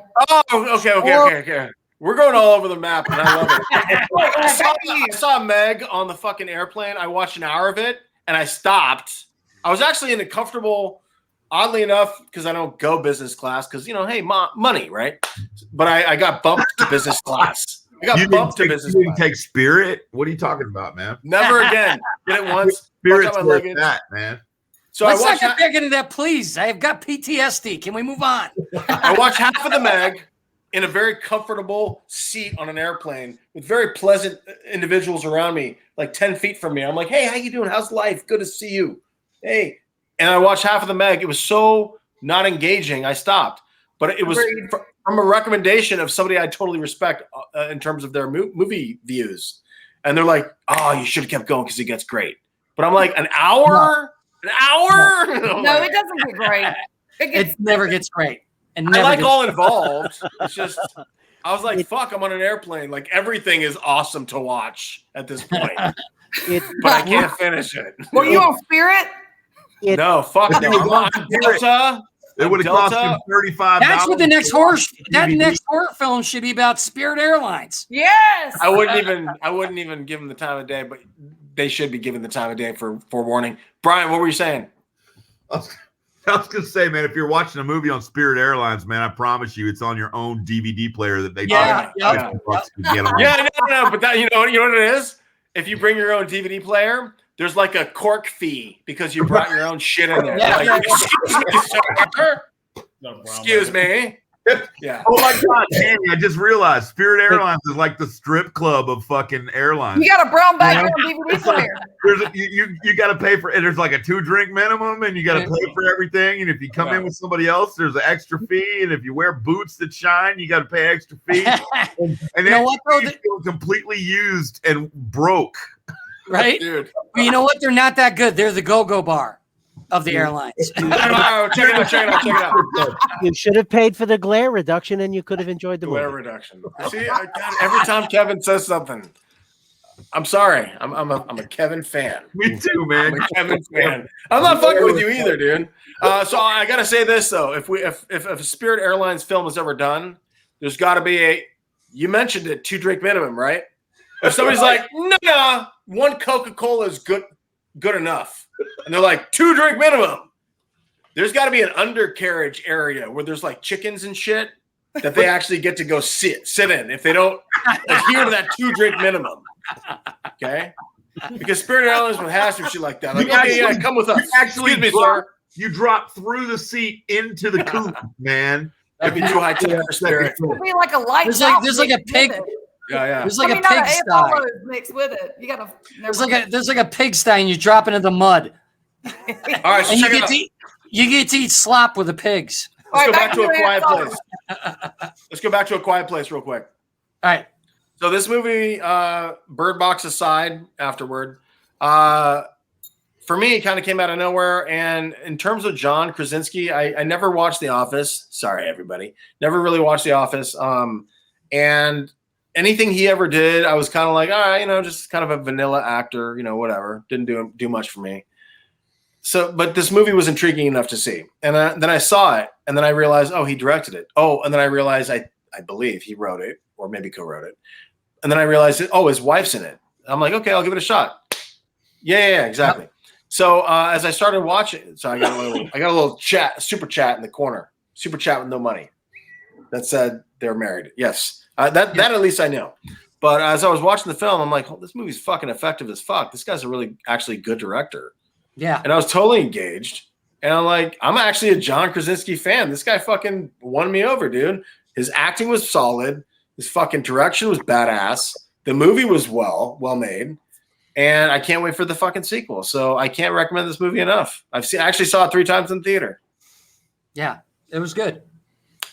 So, Danny, what's the name of the Krasinski YouTube series podcast thing that he was doing? God, Good Day with I remember watching it. Good News or something. Yeah, Good News something. Good News. That's where that guy won me. I never watched The Office either, man. I know I saw a couple episodes of Jack Ryan, and I was like, yeah, this really ain't my shit. And then he did that, and I was like, I think I dig this dude. And that is what brought me to watching The Quiet Place. Dude, go watch him in 13 hours. He'll blow your mind. I heard it was very good. As someone who's always produced my own work, and I've always produced my own shows, written my own stuff, I appreciate when someone comes out and he was a funny actor in The Office, but then he came out and he did what he needed to do. He said, I'm not going to wait around for people to cast me and stuff. I'm going to produce my own stuff. I'm going to write my own stuff. Jack of all trades in the business, honestly. Yep. That's exactly what I'm going toward, man. That's what I've always prepared for. So people like that get my respect. I can't wait for your movie, The Farty Place, Danny. Man, I'll help you write it, man. I'll help you write it. I've got quite an extensive fart history. Just feed me broccoli. Technical director. All right, we have an honorary mention. Okay. Oh, and God. This may be blasphemy. That it's an honorary mention. Okay. All right. Is it effective as fuck? I love her as an actress. We the window, head out of the window is all I'm going to say. And I'll leave it at that. Worst. So check it out. So I flew to Monroeville, Pennsylvania for the Dawn of the Dead 40th anniversary at the Monroeville Mall. Okay. This is in 2018. So I was in the mall where they shot Dawn of the Dead, which is like sacred ground for me. It's my favorite horror film of all time. Mine too.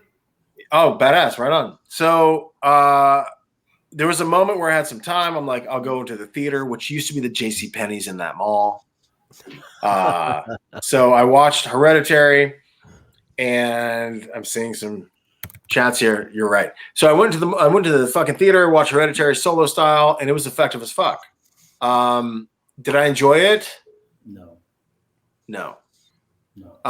Did I think it was extremely well made? Yes, absolutely. The actors were fucking phenomenal. The story is very interesting. The problem I had with it is the next day I didn't think about it once, and the series of days after, didn't think about it once, and I started getting kind of angry that I wasn't thinking about it because it was super fucking awesomely well made, and then I started reverting back to Mother. Sorry, talking about Hereditary, right?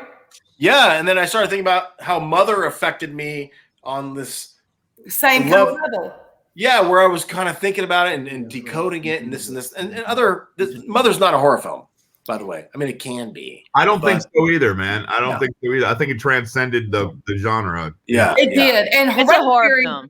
The ending Mother left me wanting. It scared me. Which one, Mother? Mother. Yeah, well, it can be, in my opinion. Yeah, Mother scared me. Frightening, but at the same time, I think it transcended like horror and turned into something bigger than that. It made me never ever want to move out in the country again. Hereditary, though, if you think about that's just planet Earth. End, well, the whole last maybe no spoilers, 20 minutes no spoilers. left. It left you. No spoilers. It just left you wanting. Like there was no no linear ending. It was just all over the place at the end. Left me wanting to leave. Oh, quit. Whoever's in the background should be a regular guest. Yeah. What's up, buddy? How you doing? That's my husband, Flip. I still want my what's up, money man? back 3 years ago. For Hereditary? Yes. No, Yeah, dude. man. Like the I said, that was intense.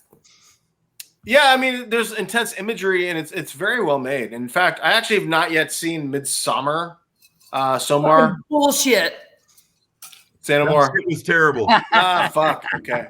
It was a horribly remade version of The Wicker Man. Yes. But once you see the original Wicker Man, then there's no sense in watching the remake of Wicker Man or Midsommar because it's all nonsense. I'm going to agree with that assessment. Fair enough. I do like how Midsommar had this. Everything was not dark. Everything was very bright, and it was a horror movie in the daylight, which was cool. You nailed it. Wasted that opportunity and with a shit story, right? Yeah, I've said numerous times just in my life, like daylight horror. If you can pull that off, you pulled it off. And I can't believe Texas Chainsaw Massacre is a great example of that. This harkens back to what you were saying, Danny. Like I watched that movie.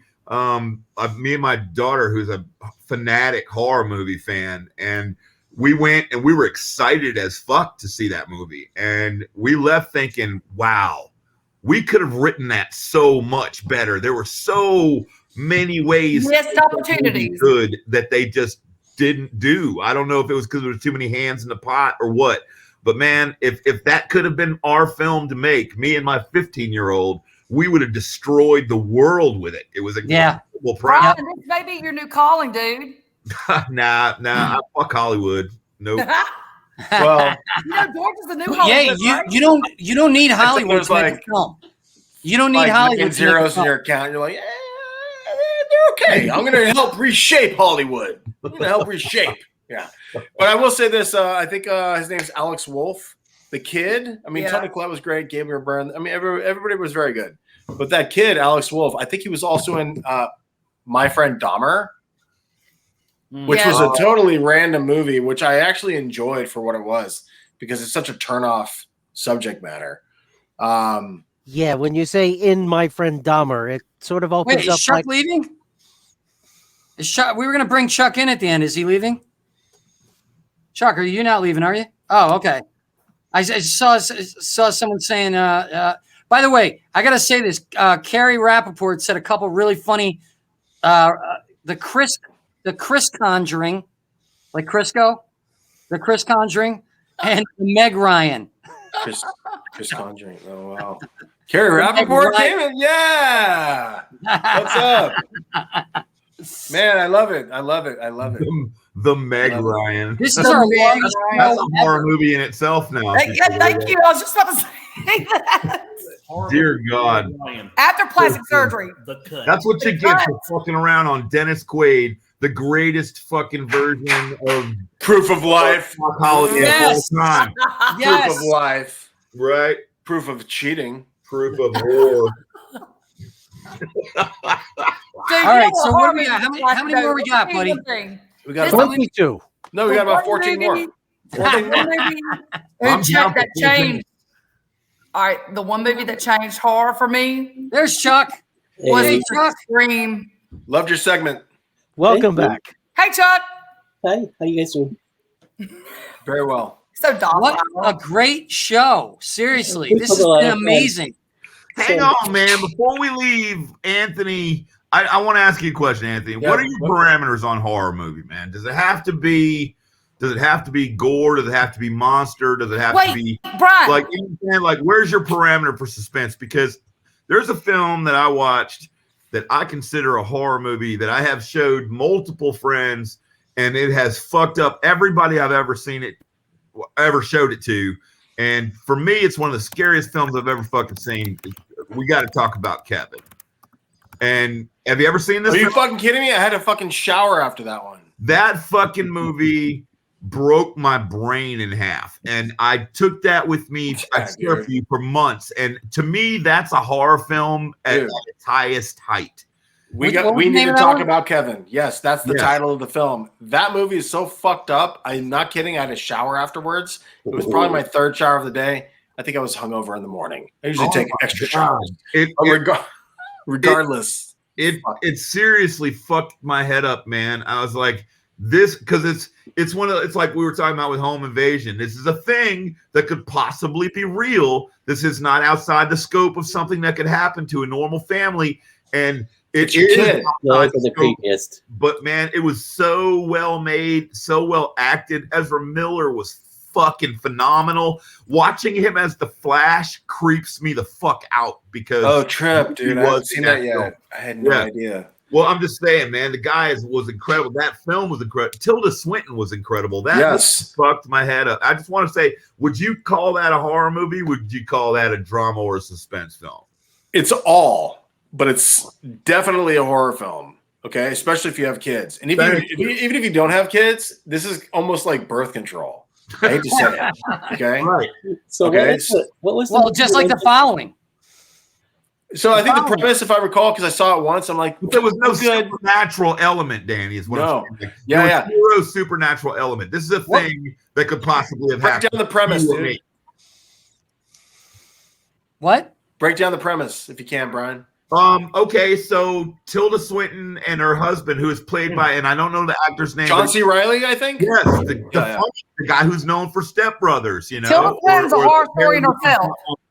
That I hate, but they have a baby, and it's a very painful situation for the mother. It's a painful pregnancy. She goes through some postmortem, but the kid from the beginning of the film, from an infant all the way through, is just vile. It's like the Good Son on steroids, man. It's like Damien. I could pull the Good Son right now. I could be like, here. It's like that. Right. Well, it's like Damien back in the 70s. Oh, yeah, 100%. She is seeing this fucking horror unfold, but nobody else can see it. And she's supposed to just accept it because it's her son. And then it just goes off the fucking rails. Yeah, and John C. Reilly is like the good, nice dad. And I don't want to spoil anything, but you know, like, so you think like, oh, well, they're gonna have a relationship where like the kid's like great with the good dad, but like difficult with the mom. Let me just give you one example. The kid is like 8 years old, and she changes his diapers because he still needs to wear them. And after she changes his diapers, as he's walking around out of the room, he looks at her and goes and shits in his diapers, and then leaves the room.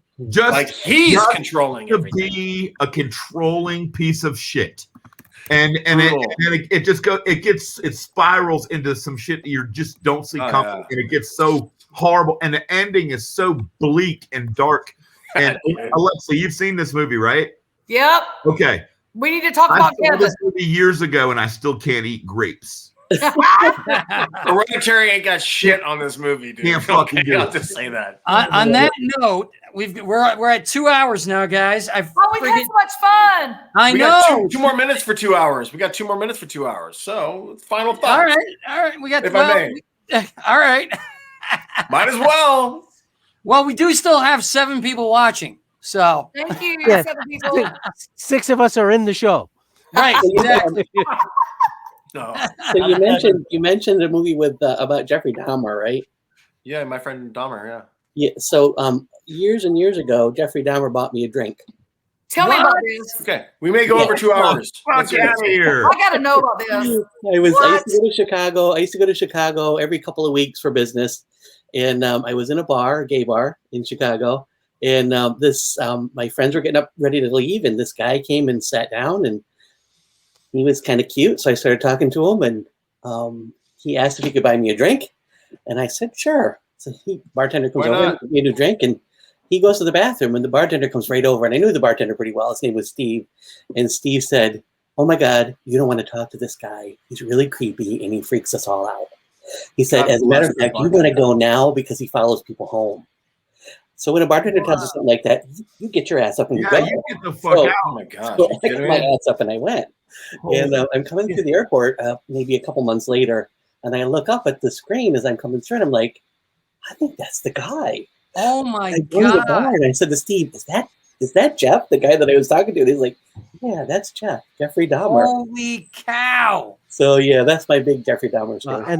Apparently, I don't know if I can like anybody else has a Jeffrey Dahmer story. him following you You're like, home that's a big is Jeffrey Dahmer story. Like we all have Jeffrey Dahmer stories. And everybody's like, oh, you've been in real danger. And I'm like, nah, he liked them really lean, and I'm pretty well marbled. I think I was good.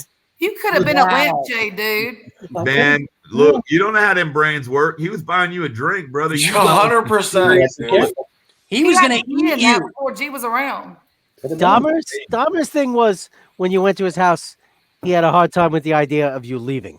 Yes. So you did it. Who has seen the film? Through the toilet.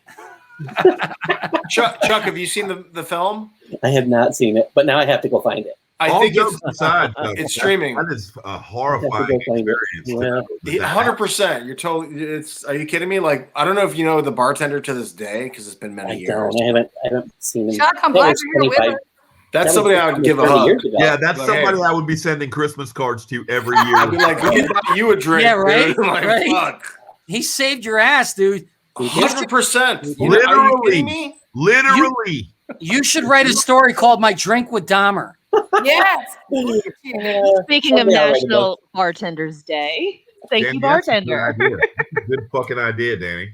So anybody who's still watching, we got Susanna, Alexa, and Brian. They have passed together. They were following the band and all this kind of stuff. Yeah, the three of us had a home together that it was a really odd relationship. They made a movie about it. It's starring no, I'm just kidding. Witches of Eastwick. Oh, that happened. They should. Both Susanna and Alexa were girlfriends or dating members of the band I was in at the time. So not the same one. Like Susanna had hers and Alexa had hers. And that's how they came into my life. I got to know them both. And Susanna's house is where everybody would crash and practice and swim in her pool and hang out. And Alexa was the one who made everybody fucking laugh. And it was a blast. It was an absolute blast. One of the highlights of my life, period, was being in Columbus and hanging out with y'all, man, while we were starting this band that took me to point A to point now. And seeing Alexa right now, Susanna earlier in the week when she asked me about doing this thing was amazing. Seeing Alexa 21st today birthday. flooded it all back. It's just incredible. Anything, yeah, that's what I told Susanna. What'd you tell me? I'm glad you guys came on the show. I really am. Yeah, real quick, if I may. I appreciate this reunion. Real quick, if I may. Yeah, man, go ahead. The Circle. Yeah. Let's talk about that real quick since you're talking about privacy invasions and such. Susanna, you got any? There you go. Yeah. I watched that today.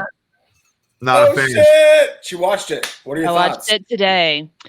Well, we talked about Alexa earlier, and this movie takes it a little bit further than Alexa. She actually has to wear a camera and shares her life 24/7 with everybody.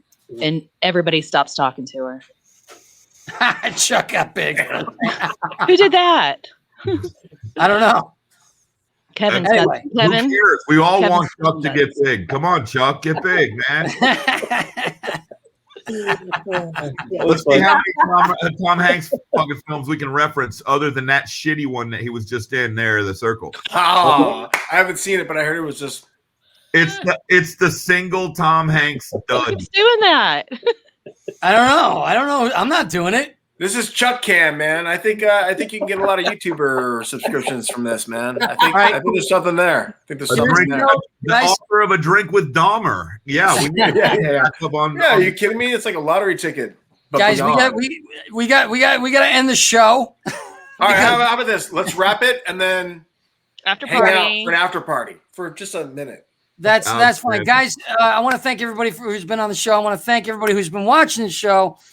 This is the longest show we've ever had, but it's been a blast. Yes. I'm grateful for having you guys on the show, and we're gonna write a movie about My Drink with Dahmer.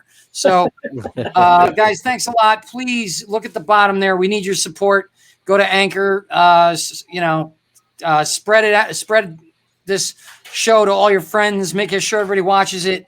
And thank you guys for watching. Give everybody Danny Ghost Dick. Thanks, guys. Bye, guys.